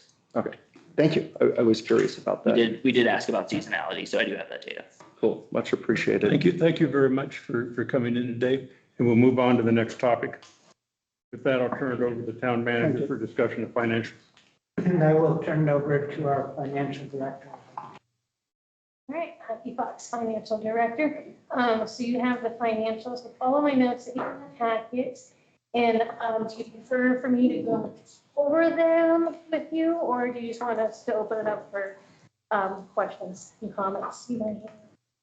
Is the council comfortable with just going with questions? I am, because we've reviewed. Everyone, all right, let's go ahead. Any questions? Councilmember Sullivan. Yeah, we heard from other towns that sales are down. It seems like we actually had a pretty good season, that they're up year over year. Is that an anomaly? I mean, I'm very pleased. Why is that? Great. The staff. So there's definitely some nuances that go with the sales tax collections overall. Just so council knows, I have worked very hard in making sure that all of our businesses that do business out of Keystone are actually remitting their sales tax to us rather than some of them have been going to other jurisdictions. So is that the main reason for the bump? It's a little bit of the reason for the bump. Overall, like for June, it's sales increased in our town. Okay. So, I mean, we only have a year of historical data, so it's kind of hard right now to predict a trend. So we're just kind of going off of month by month just to kind of see if that trend continues or if it'll taper off or. Well, I would just comment, I mean, it looks great for Keystone. It's like we're doing better than a lot of our other town colleagues that are forced to make tough decisions because they're gone the other way. So I just didn't know why that was. I think one other reason is towns like Silverthorne projected a 3% increase this year. We projected flat. I think too, us being a very small town, it kind of helps because our sales are concentrated to a very small area rather than being broad. I think for the most part, just being a little more diligent with how they spend their money. So we'll keep looking at this month and see if that trend continues or, but as far as budget for next year, we're projecting flat. Okay. Even though we have a new business that's going to open up. Councilmember Kerr. I'm going to follow up on Councilmember, shoot, what's your last name, Sullivan? Questions. You talked about how we're a little more tight as far as geography is concerned, but that's also true for across the calendar. And so if we have pulled in 55% of what we budgeted at the halfway mark, I'm kind of concerned because those two halves before and after June 30th are not equal. It's typical, given that we don't have a lot of background data, but it's likely that we pull in more sales tax during the January through March period than we are going to see in the November, December period. So I recognize that you're watching this closely. What is your assessment of how that will work out? With all the data that we have in front of us, we predict that we're going to be flat with what we projected. December is a good month for us. November, it'll pick up, but then we have some slow months coming in front of us. We're 55% of our budget, and that's through the end of June, halfway. Well, that's today. So yeah, halfway. So we're halfway because it was June. So we'll keep looking at that and adjust if necessary. But so far, all the collections look promising. Historically, we shouldn't even quite be at 55% through the end of June, the way it works out. Our numbers, our projections, since we're up a little in June, if we're flat, we will be up at the end of the year on our projections. We didn't just take a number and split it out over 12 months. Our projection was based on a month by month analysis. Oh, okay. Yeah. I didn't realize that. Thank you. This is another, I don't understand this. You wrote that June's Keystone lodging tax saw a decrease of 4% when compared with industry lodging sales tax in June 2024. I don't get that. So since we didn't start collecting lodging tax until January of this year, the only historical data that we have to compare it to is sales tax for the lodging industry, which is also 2% sales tax. Okay. Countywide. Good, Does that make good sense? answer. Absolutely. Thank So you. that number was based on a countywide analysis, not a Keystone unique analysis. Keystone numbers. Yeah, Keystone. The Keystone lodging folks, all right. Yeah, by industry. Because I can take the sales tax data that we get from the Colorado Department of Revenue and I can filter out the lodging establishments. Perfect. Thank you. Nice work. Any other questions? Anyone? Thank you very much. Thank you. Next is discussion of penalties and fines, Mr. Town Manager. Your Honor, since we also have this on the evening agenda, can I recommend we push this back to the end of discussions? There are some other discussion issues I'd like to certainly get to. Does council have any objection to just combining this discussion with the resolution consideration of towns and fines later? It's a general rule. I'd like to have discussed it before we're voting. Well, Tonight, okay. Well, more than 5 minutes before. Okay. All right, Mr. Town Manager, then in that case, go on to natural medicine. I will pass this on to our town attorney. Good afternoon, Mayor and Council. I'm going to provide a brief overview of Colorado's natural medicine regulations and then discuss what local governments can do related to natural medicine businesses. Just to orient everybody from the start, the town can regulate natural medicine businesses through zoning, time, place, and manner restrictions, essentially. So just a little bit of background. In 2022, Colorado voters approved the Natural Medicine Health Act. And what this did is legalized supervised therapeutic use of certain natural medicines.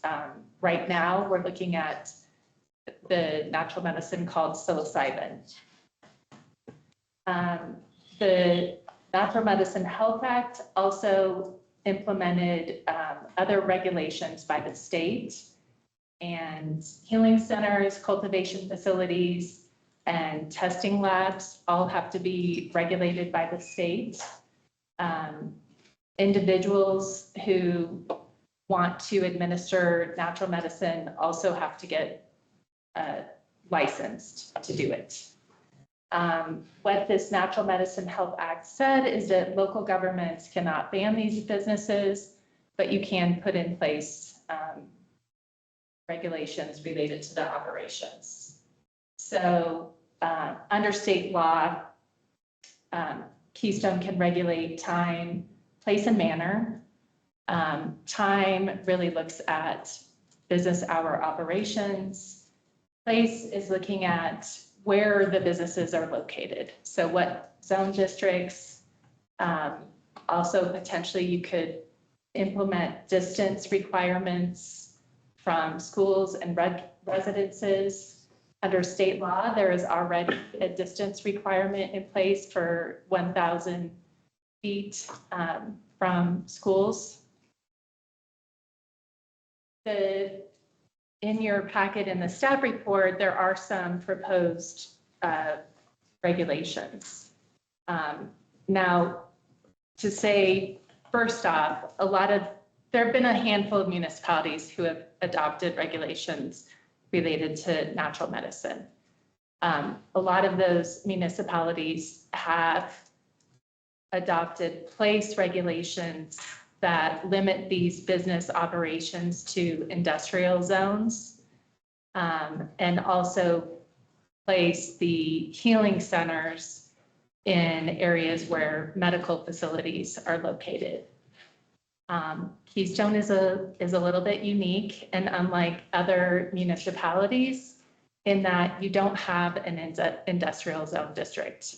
You don't really have a location that is, industrial zone districts are typically set back and apart from residential areas, even apart from other commercial business areas. But again, you don't have that luxury. So the regulations before you tonight propose that the zone be located in the B1 area, and there was a packet or a handout that was provided in the packet to show you where the B1 zone district is. Then the proposals also talk about operations. Very important is anybody who wants to operate in the town must comply with the state regulations. All businesses must be licensed and follow Colorado's really strict regulations. They must be indoors in a permitted building, no outdoor cultivation, and then any odor, smoke, or light must not be detectable. So that's an overview, and I'm happy to answer any questions, and your community development director is also available for questions. Questions, Councilmember Sullivan? Real quick, I hear that, I understood the schools, 1,000 feet, but is there no rule about a house or a condo or, but you can set back from that or set? You can allow for distance regulations from residential areas. That is permitted. Because the reason I ask is I look at the areas that we have, all of them have condos or multifamily units in those distinct areas. And If we that's said not 1,000 something- yeah. feet away, then we wouldn't have any. Effectively prohibiting, And we can't do that. correct. Okay. Councilmember Kerr. I'm going to follow on to what I think I think he was going. So right now, if we were to authorize these in any B1 area, that would mean an authorization to be above the businesses and gateway, right above, right next to, Could be in the businesses in the gateway. which are, my point is the dwelling units are right above. Oh, yes. We're talking, it's very difficult. There's no big separation. So let me ask this. If an HOA were to be approached with the option of putting a natural medicine business within their area, and yeah. Is Oro Grande an HOA and a commercial? Looked like it was in the business area. Maybe it's the wrong Grande one. is strictly residential as far as use. As far as existing use. Might be Oro Grande Are you talking lodges the red to and the the far Tenderfoot left? Lodge look like they're both in our B1 zone. Yes. Right. So it does, the B1 does allow residential use. Okay, so if a business was interested in going to a B1 zone where there is residential use, could the HOA, for example, for Tenderfoot Lodge or for Oro Grande Lodge condos override this zoning and say, but not in our area, but not in our HOA? Who has the ability to rent the spaces, Well, commercial spaces? There's no commercial spaces in those buildings. Okay, so. But they're in the B1 zone.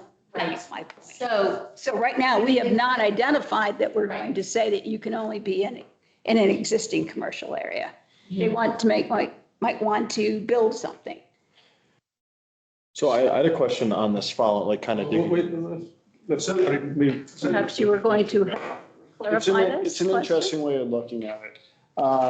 Quite frankly, based on where the B1 zoning districts currently are, there's really, all right, so you have Oro Grande, you have that strip on the north side, which is basically a ditch. And then you have the Christie Sports and Snake River Saloon, which is its own piece. And then you have Gateway. Right. So in my opinion, from a realistic standpoint, number one, statutorily have to allow it somewhere. And without further residential distance requirements, the most likely place is either in Gateway or Snake River Saloon, Christie Sports properties. Most likely based on what? Based on the use being allowed and most appropriate. Okay, so I'm going to go back to the question. Oro Grande Lodge condos in B1 zone. And we are looking at a proposal that says it's authorized in a B1 zone. Roger, makes sense. However, could Oro Grande Lodge condos then say, we object to that? Yes. Yes. And would they have standing here? Okay. Well, I mean, the other thing you could do is also prohibit the uses in a residential. But we haven't yet talked about that. Well, you don't have to, that's different from a distance. We haven't talked about either yet. Okay. So if you could clarify, so one of the proposals that was not from staff, but your, what do we call it? Staff report identified that some towns have said at least 1,000 feet from a residential dwelling. Are you also saying another option is to say cannot be in a residential dwelling? Yes. Even if it's in a B1 zone? Correct. So, Okay. so my question was going to be, it seems like we are, besides, as staff pointed out, two very specific locations, we're banning this everywhere in town except for these two very specific locations. Is that allowed? Are we opening ourselves up to liability there? No, I mean, you're allowing all the uses that are permitted under state law in those two areas, that the areas are very limited. Yeah, it is. It's not, you're not really set up for these types of uses. Okay. And then I did have a follow-up question. And sorry if this sounds silly, but do ski schools count as schools? I don't think so. I'd have to look at the definition, but Okay. I would say probably not. Okay. And then same thing for non-for-profits like Keystone Science School? Is that I think so. Again, I'd have to look, but Okay. I think it's specific to the schools. I don't think this area is within 1,000 feet of either of those. I'm just more curious. And how is KSS zoned?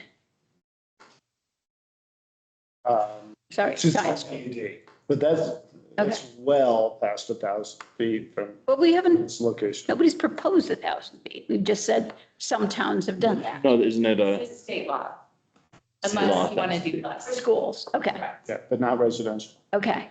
So one of the things we've heard tonight is we could ban it from residential dwellings, even if in a B1 zone. Another option would be to ban it in residential or keep it 1,000 feet from a dwelling unit. A third thing may be to consider, Yeah, that would preclude the use. there's no way to make that happen. So that's like the town of Fountain in Physically here. Make that 1,000 square foot from a residential unit functionally work.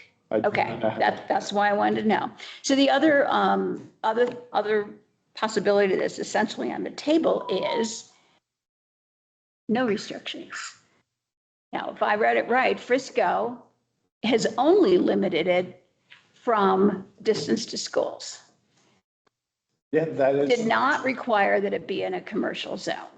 Have you, perhaps in a mayor-manager meeting, John, have you heard any anecdotal information as to how that's going? And quite frankly, we might not even have any interest in that business as yet. We haven't discussed it, but I would think it's probably still barred in residential areas because it's, unless they allow medical centers. They didn't have to specifically exempt it in the mushroom law if these types of facilities are exempted in the zoning code. Any sort of medical facility. So I assume that's correct. If a neighborhood is limited to strictly residential. It can be permitted in residential. Yeah, I know it can be permitted, but can it also, can medical facilities be banned in residential areas? Well, that's not a question Well, no, it's a commercial business. So I'm saying you have zones that don't allow commercial businesses regardless. And I don't know if. Oh, you're saying the fact that they did not outlaw it is moot because it's already a business that can't be in residential. I haven't discussed this. I don't know if there's separate rules on medical facilities in residential areas. I'll tell you, I don't know enough about these natural medicine businesses to have any concern. But I just want to be clear. It looks like we are saying that they will be right next to or right below residential areas. And I just want to be clear about that. going I in. mean, we could arguably say it's allowed anywhere where commercial businesses are allowed to. I don't know how that would impact. That would, I mean, then we'd have to look at each PUD. Yeah. To figure out where commercial is allowed in each PUD. But we could do That would mean we would potentially be putting it into all of our heavy tourist areas of River Run, Lakeside Village. Yes, Unless ski schools count as schools. unless expressly prohibited. And They don't. I would agree. I think it might be important to understand too, that this is not, you can't go into a business and purchase psilocybin. You have to be treated by a professional, licensed professional to get a treatment. So it's somebody going into an office. The way I understand it is a couple of day process. You go in for a consultation, you meet with the therapist, and then the next day you have your session, and it's a couple of hours. So it's different from other types of businesses that municipalities have regulated in the past, such as marijuana. Phase one, that's all I'll say. It's phase one. It is. Question for, we're talking about a few communities here. Have we reached out to folks in these communities, these HOAs? I mean, do they know what we're thinking about? Is there any, we asked for comments or anything? I mean, I mean, the individual properties? oh, yeah, I'm thinking, gateway condos. Not yet. Again, we are just initiating, well, continuing on with the introduction of this topic. The next step will be going to Planning Commission, and that will be a public hearing, and we will get the word out. Okay. And then they'll make a recommendation, and we'll notice again for town council. Okay, So, no. this is kind of from my perspective, you guys have kind of limited to, we're obligated to do it right now, kind of I don't want to say this, but kind of a worst case scenario.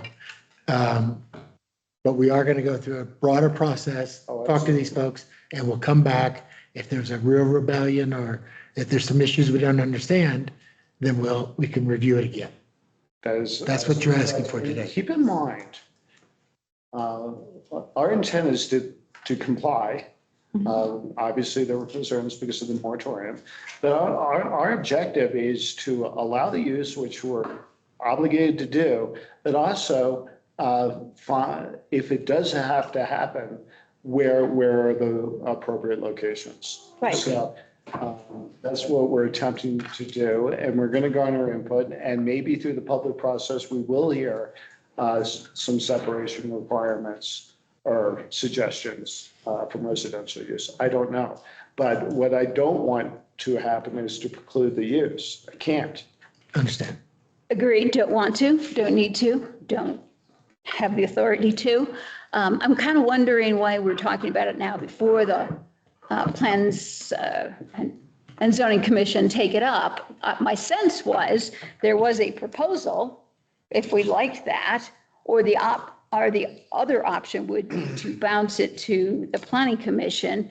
And are you coming to us first to get our general sense before the planning and zoning commission discuss it? It seems backwards. Well, excellent question. And quite frankly, the town attorney and I kind of looked at each other like, why are we doing this again? But the reason being is we wanted, number one, over and over, we've heard, garner public input. Don't do anything. And basically, we're treating this as a work session, just make sure, number one, to keep you in the loop. So anything that we heard tonight, we'll consider and get this code amendment to the next step, which is Bright Commission. So really it was to keep council informed. And that's valid. Thank you. Appreciate that. Thank you. Councilmember Hagan. So I had a few questions on, let me just get to them. So if we were to look at putting or allowing this use in any commercial space within the rules of the schools and all this kind of stuff, or anywhere else a medical center would be, are we able to put blockers in if a phase 2 or 3 gets to a dispensary level service Well, it's not going to get to dispensary level service. So phase one, the voters approve this, it's not for sale. The phase two is different types of drugs. That's what phase two is, and phase three is different types of drugs, not sales. But all still following that medical prescriptive process you Yes. explained? Yeah. Okay. Is there, And you can always change your code. You can always make amendments. You can always change your code. If you find that something's not working and it's a problem, then we come back and we look at it and we redo it. I mean, this is a little challenging because it's a new thing and you don't have a lot of information. You know, the state has been fortunate in that Oregon did this first. And so the state of Colorado has learned a lot from Oregon. And their regulations are based on lessons that Oregon learned. So that's good. But as far as municipalities regulating it, it is a new area. thank you. Thanks for the Questions?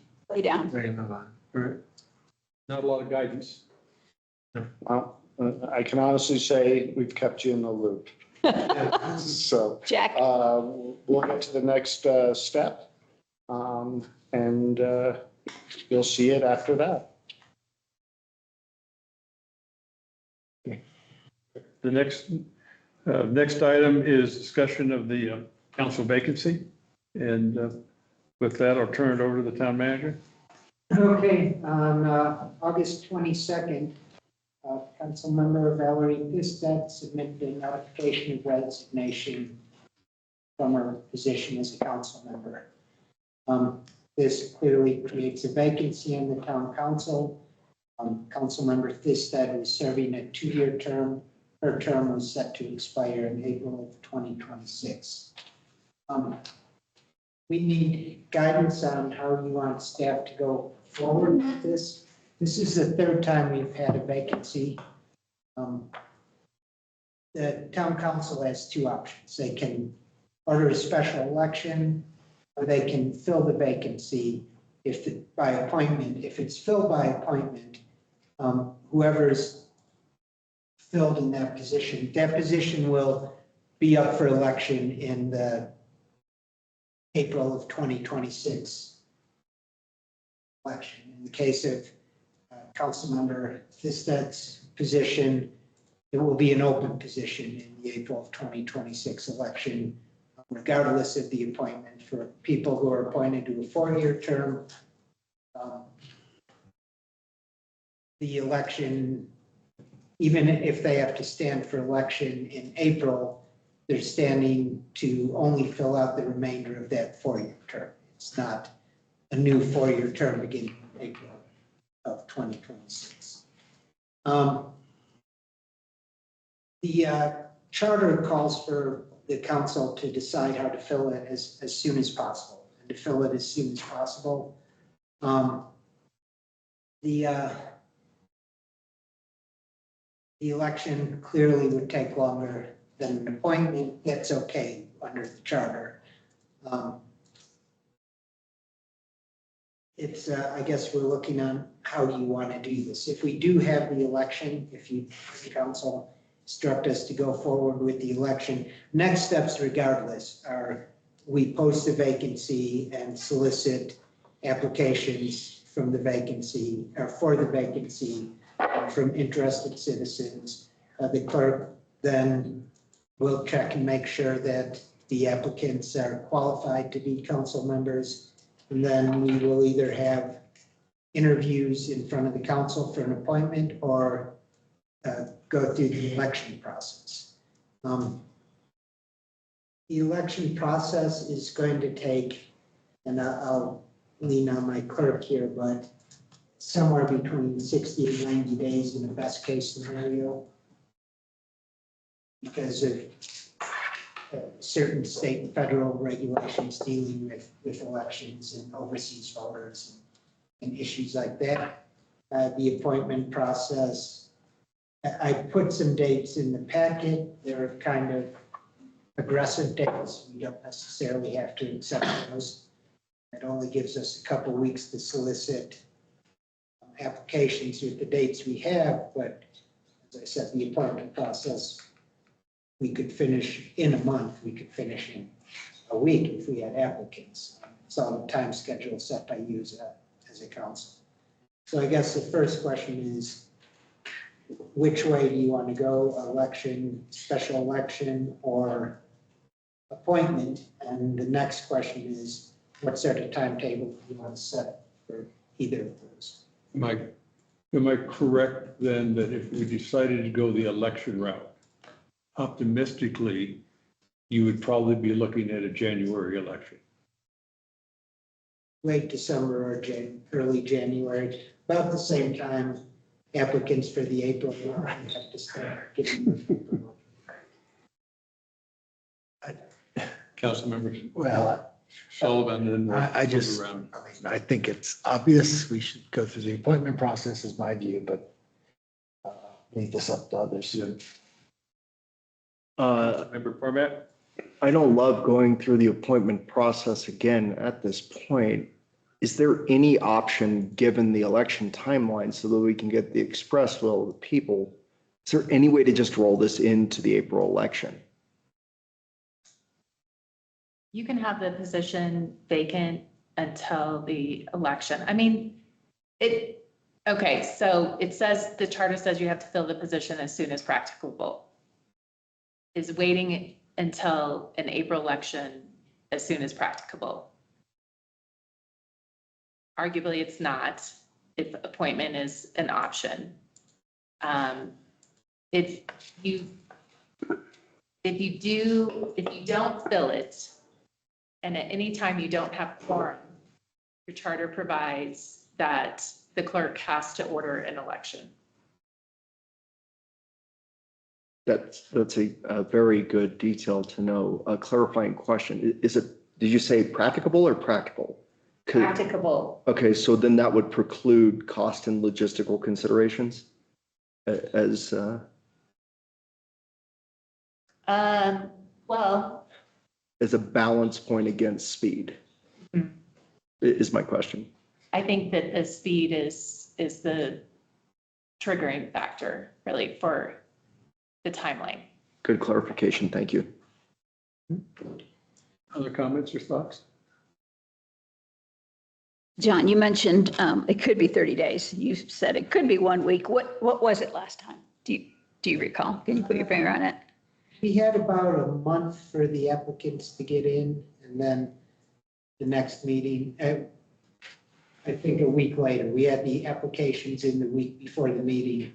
The next meeting, we had gave the clerk time to review the applications, and then the next meeting, we had the interviews and the appointment. So we could be probably looking at 30 to 45 days.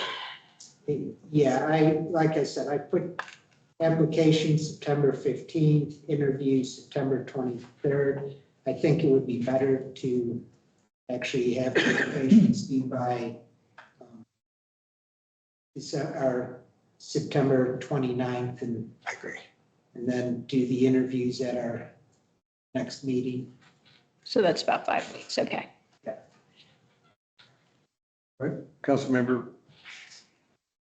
Sure, Martin. I do like the appointment process over the election process, given that half of the term before the April election would be spent getting and preparing for the election and the cost involved.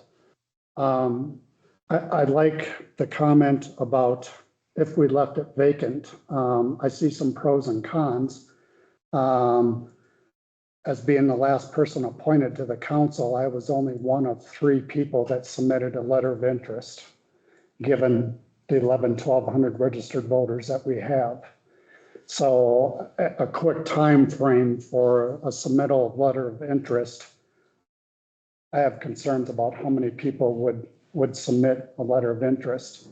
I like the advantage of if we did have an appointment, someone would have 5-6 months of town council experience going into the April election.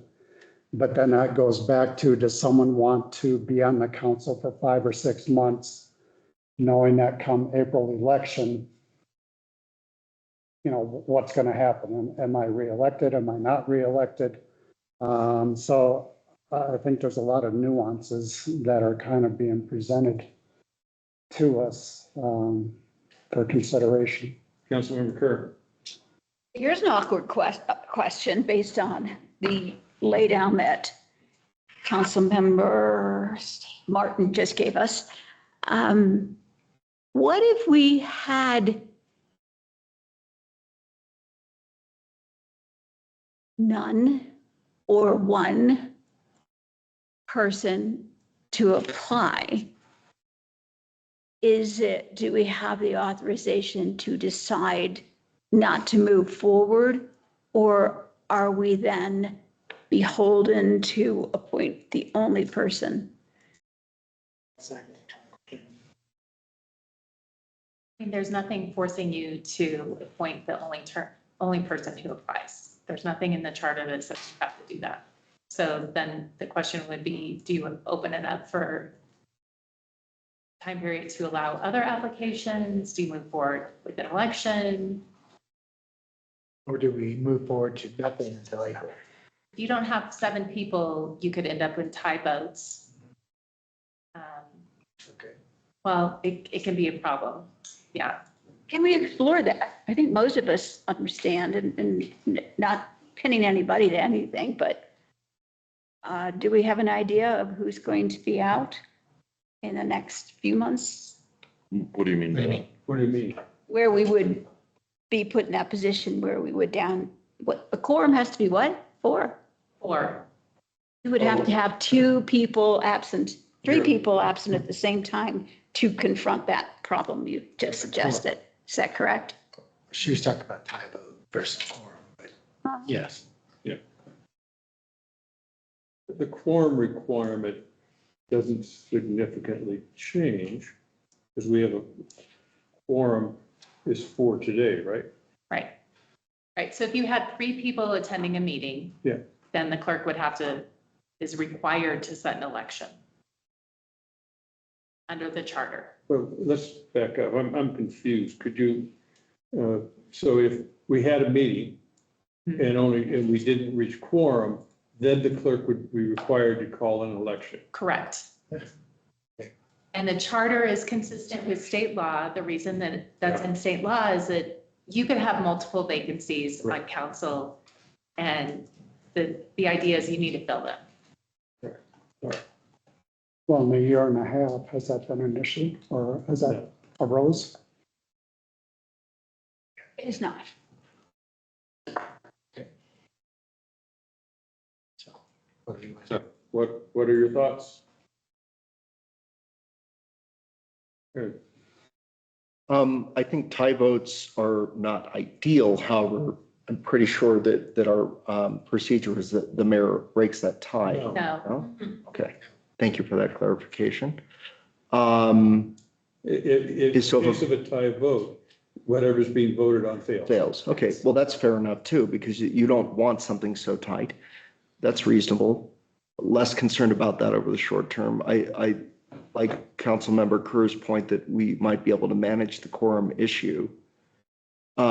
Clarifying question, if the clerk is compelled to order an election, is there a time frame that the clerk is compelled to order that election within, or can the clerk order the election in April? If the quorum issue were in February Right, if it was in February, could the clerk order? versus if it were in December. The clerk has to call a special election to be held as soon as practicable to fill the vacancy. So again, we use the term as soon as practicable. And I will say there are rules under the Colorado Municipal Election Code that govern when you can have elections related to, say, for example, your November election and related to your April election. You can't hold an election At a willy-nilly date. time to either of those dates.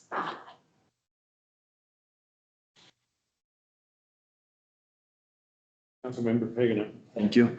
I understand where most of our points are, and I quite frankly agree with a lot of the concerns and points. But I can't get this feeling that I think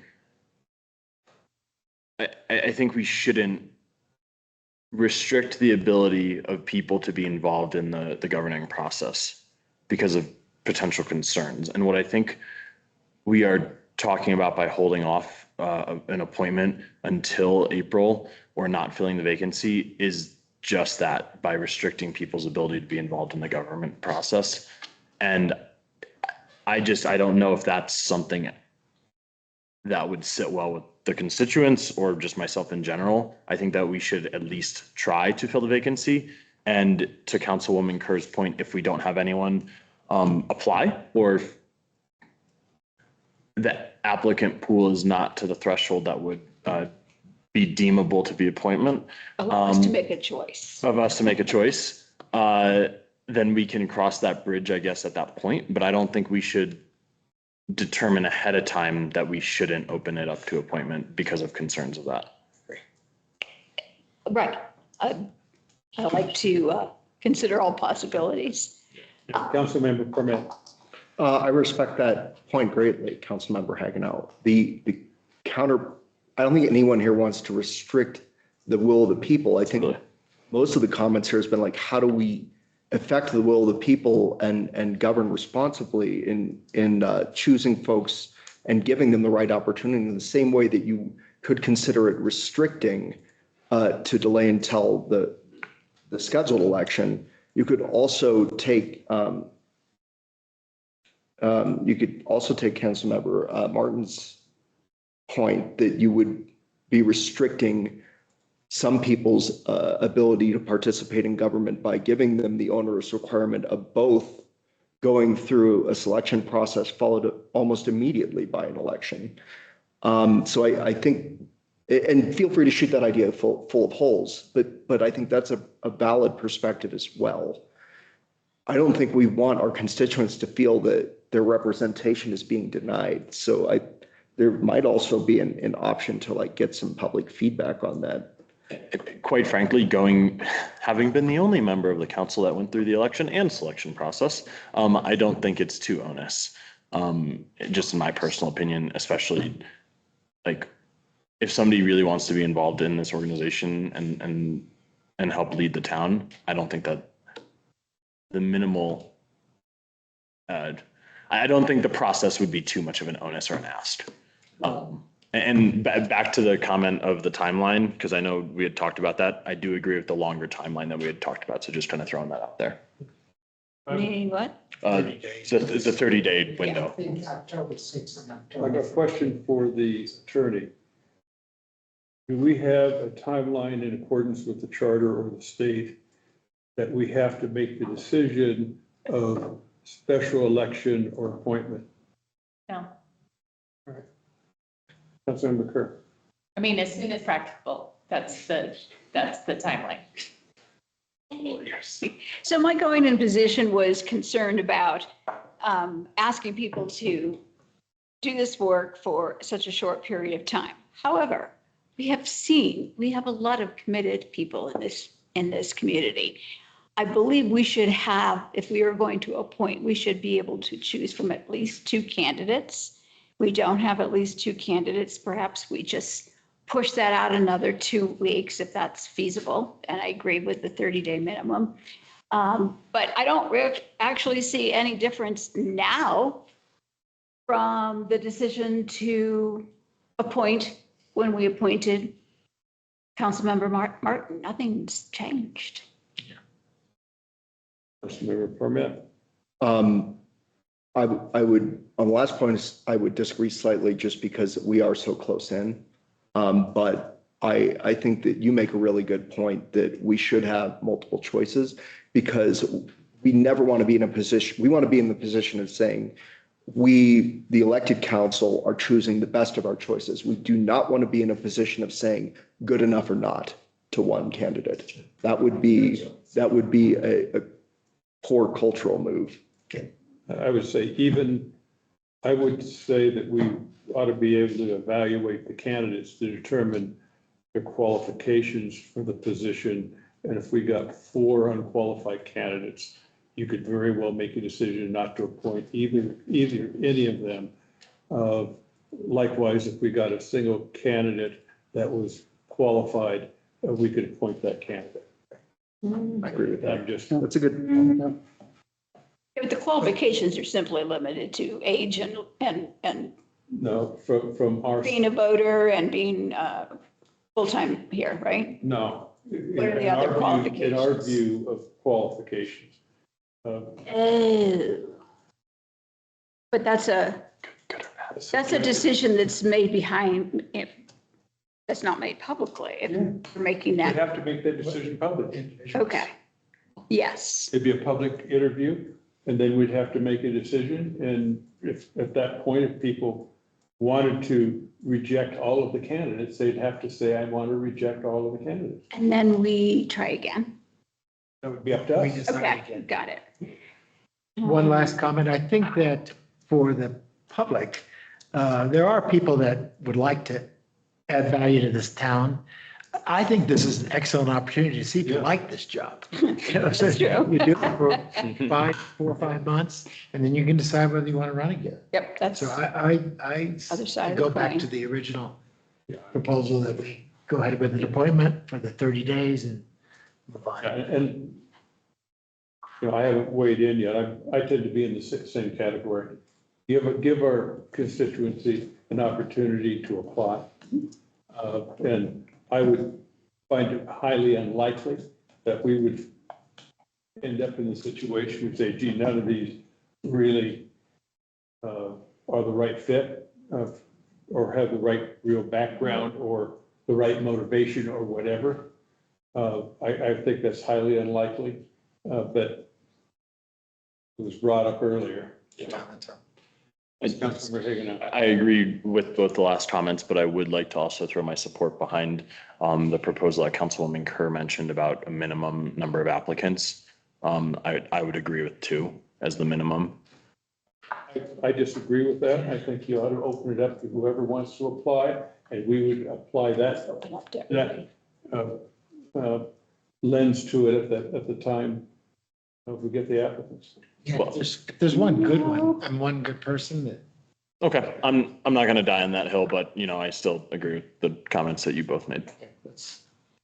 So are we okay for saying start the appointment process? Yes. And 2, aim for a roughly 30-day window for the applicants to apply, and aiming for interviews by the sometime around that first council meeting in October. So can I recommend the dates, October 6th for applications to be in, and our meeting is October 14th, 8 days. That's feasible. It's a long, all right, 30 days. Yes, that's good. that's good. 40 days.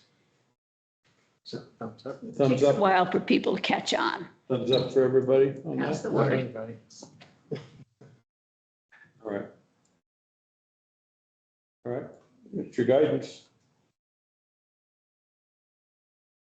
Next item is the discussion of the CAS legislative position on housing. Everyone had it in the packet, and I'll turn it over to the town manager.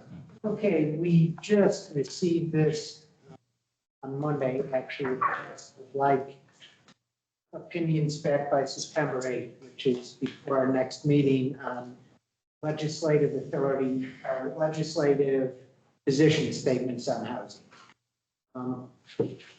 CAST is proposing that they support the authorization of local short-term rental taxes. This would be to extend this to statutory towns, which don't have that authority right now. They would authorize local empty home taxes. Personally, as the town manager of Keystone, I don't think we should go anywhere near empty home taxes, but this is not mandating local home taxes. our empty home taxes. It's allowing those communities who do want to do it to initiate some sort of tax, which they don't have the authority to do right now. The same with authorizing local real estate transfer. Actually, they would be transferred probably taxes at that time. It says fees. They were talking fees at the, Yeah, the fees right now are not allowed because of Tabor. yes, and the way they're doing it is to allow local towns to implement real estate transfer fees, not even taxes, so not going to the voters to get it, but same sort of thing. I think Keystone should certainly at this period in time stay away from something like that. This is not mandating that we adopt it, it's allowing those communities who want to do it. And it might make sense in some communities. There are communities where half the communities are subject to actually transfer taxes because they were passed before the ban on them and all new developments. So having nothing to do with HOA or private agreements, there are some communities where a good portion of the houses are taxed, and this would allow equalization in communities like that, where the tax is actually from the community itself. And those are those are the three big things, and I need to know how our council feels. Do we want to support CAST taking those positions to authorize the local short-term taxes, local empty home taxes, and real estate transfer? Councilmember Hagan. Thank you. And Mr. Mayor, please correct me if I'm wrong, and Mr. Manager as well. I just want to be kind of clear that we are not adopting these or saying that we would adopt them. We are simply weighing in on their proposed agenda for their lobbyists, right? Yes, right. Okay. This one way to look at this agenda, the way I look at it is CAST is advocating for more local. Yep. And one thing I will note, the mayor and I had the distinct privilege to be able to go to the CAST meeting where this was brought up and discussed. And one of the comments I remember when they were presenting this is, quite frankly, state leadership would veto several of these, even if they were to pass the legislature. And so the position that CAST has on some of these is that they don't anticipate them going through, but they want to continue to advocate for these local control issues, like the manager mentioned. In fact, the real estate transfer or the vacant home tax, they indicated that the governor has already said, if something like that comes to my desk, I will veto it. Yep. So, Councilmember Kerr. As your policy rep, I'd like to give you a little background. First of all, we don't have a CAST policy rep. We've never done that. We might want to put that on the agenda down the road. But because I represented us at the CML policy meeting in the winter, a few weeks later when CAST had one, I was asked to go. So when this was first identified, all three of these ideas at the August CAST meeting in Durango, there were a number of discussion points that I'd share with you. One was that the statutory towns should do the work to become home rule towns rather than a go around, just sharing what was said. Two, that empty home tax is an unproven and divisive idea. And three, that regardless of what member towns and counties think about this, you don't have to do anything if you're not interested. They're just giving it, looking for the authority to change life for other counties and towns who do want to.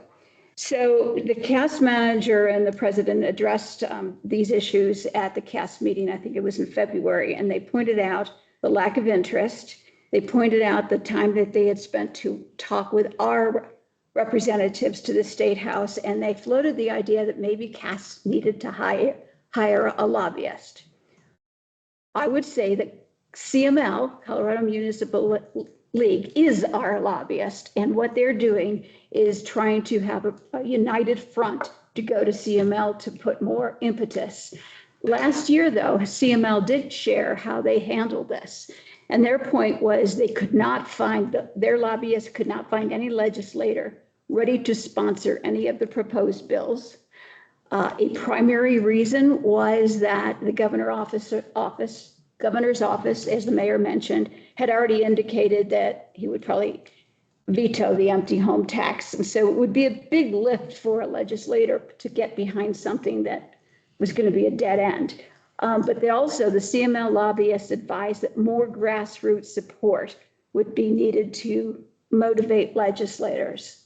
Now I'll take off the policy hat, and as a council member here, I'm not sure if this is the grassroots support, but supposedly they think that would be helpful. I am disappointed that these three ideas have been bundled into a support all of these or don't support all of these because of the reasons that you have already. So in the end, they're asking us to say, will you stand with us to look for more local control? So. Councilmember Haganel. Thank you. So great points, Councilwoman Kerr. Where I'm standing on this is I would agree with supporting these priorities due to what I'm viewing this as supporting local control. I would not support, though, actually implementing these in our town, right? So there's several of these in our town, right? But what I'm really seeing this as is the ability for us to support a grassroots efforts, as the councilwoman said, and allow us to make the decision if we would like to do this or not. And so what I'm seeing in this case is we'd support it for other towns. We'd support the towns that may want to do this, but we would then have our own decision on if we wanted to do that. And that's why I'd say support it. And let me, well said, if I could underscore what John said, for two of these policies, they have to go to the voters. It is only the fee, I think, that would, the real estate transfer fee authorization, that would enable a town to just legislate without asking the voters. Us specifically, we would have. Us or anyone. Sure. Right. And I believe the fee one also would require voters because of Tabor. No. Because doesn't Tabor have a restriction on fees, just taxes? Correct. No, just the fee, the requirement would be that the fees would have to be linked to actual costs. So is anyone against? Yeah, is anyone against the giving a statement of support for the priorities? Is it all or nothing? Yeah. Unfortunately. And we could specify, we don't support this, these two support this one. That isn't what Cass is looking for, but. A question then on the last one. Well, taxes versus fees is a big issue for me. And I'm always worried about that being the workaround around Tabor. And so I would probably support the other two, not for this town in particular, but I have a problem with third. And the third one being which? The transfer fees, the fees. If it was a transfer tax, I'd probably say. I have a similar philosophical concern with fees. Perhaps, although Cass wouldn't like it, but perhaps the way to approach it is we could say we support the first two. And then the second one, we would be willing to support that if it were a transfer tax, not a transfer fee. Could I ask for a vote on that? Could I clarify what I'm hearing though, before we do that? And that is, you are proposing, we support what would in effect be authorizations for the two ideas. They would still have to ask for the voters to support, right? Yeah, yes. Yes. You're good. And you? What do you think, Mr. Town Manager? Yeah, I mean, this is not a finalized. I know. That's why they're asking us. So, Yeah, so yeah. we could go in with that. Can I get a thumbs up if you would support that approach? I would like to clarify, I would like to vote on if it could, and I don't mean this with any disrespect, but I've heard two members of the council are against option 3, but I have not heard what the majority of the council is in or against. Well, though, I am not prepared to have the legislature decide that for us. So would you support all three or only the top two? Well, I don't really like the top one, but I would support the two that require a vote by the voters. And that's why I said the third one, we would not support as written, but we would support it as a tax. And can I point out though, the way this is, it's the local councils would impose a transfer fee. It's not requesting that the legislature impose a transfer fee on top. But you know that once the legislator makes that a go, it's going to happen everywhere. Well, It's almost I the would same trust thing. it would not happen with our council, Probably true. you know, and I would feel that if it did, I would probably be dealing with the new council. Yeah, I personally would not support it. Yeah. Can I clarify something on the Yeah. real estate transfer tax? That's actually prohibited by Tabor. Well, that's one that's prohibited by. Yes, so there are legacy real estate transfer taxes that were adopted pre-Tabor, but now you can't do that. And if I may, attorney, the fees are allowable according to Yes. Colorado attorneys, right? Yeah. So So quite frankly, I'm not even sure if this is a necessary legislation. So even if I don't know if these fees are allowed legislatively, transfer fee. You could, I mean. Yeah, there's nothing you'd have to- right now. You'd have to say, I don't know. I mean, you'd have to define why the fee is necessary and what's the basis for it and. In the end, it's akin to the fire district's Yes. ploy or proposal that we need this transfer fee because we know there will be costs. So we would have to be in that boat. But the point is, even if Cass did change her position statement to say real estate transfer taxes, it's prohibited. Yeah, so that Yeah, would we not be an have to go to option. a vote. Well, no, it's prohibited by. It's the flat out Constitution. prohibited. No, you can't even vote for a real estate transfer No, tax anymore. we Require an amendment to the state constitution. Oh, correct. Tabor. That will not happen. I understand that. We wanted to amend Tabor a long So I time. guess it may be a way to try to approach that last item. Do we want to approach it in an amended form or just say, we don't support the last item, but we support the first two? I don't think amended would do any good because it. Right. They would just not count us as part of this, yeah. Yeah. And as my fellow council member has mentioned, we've only heard from two people as to the positions on that. I would support all three. I mean, it's going to the voters. You've got responsible town council, you got responsible voters. So I guess if I'm looking at it as a support for the towns to do what they would like to do, I have no issue in throwing my support behind.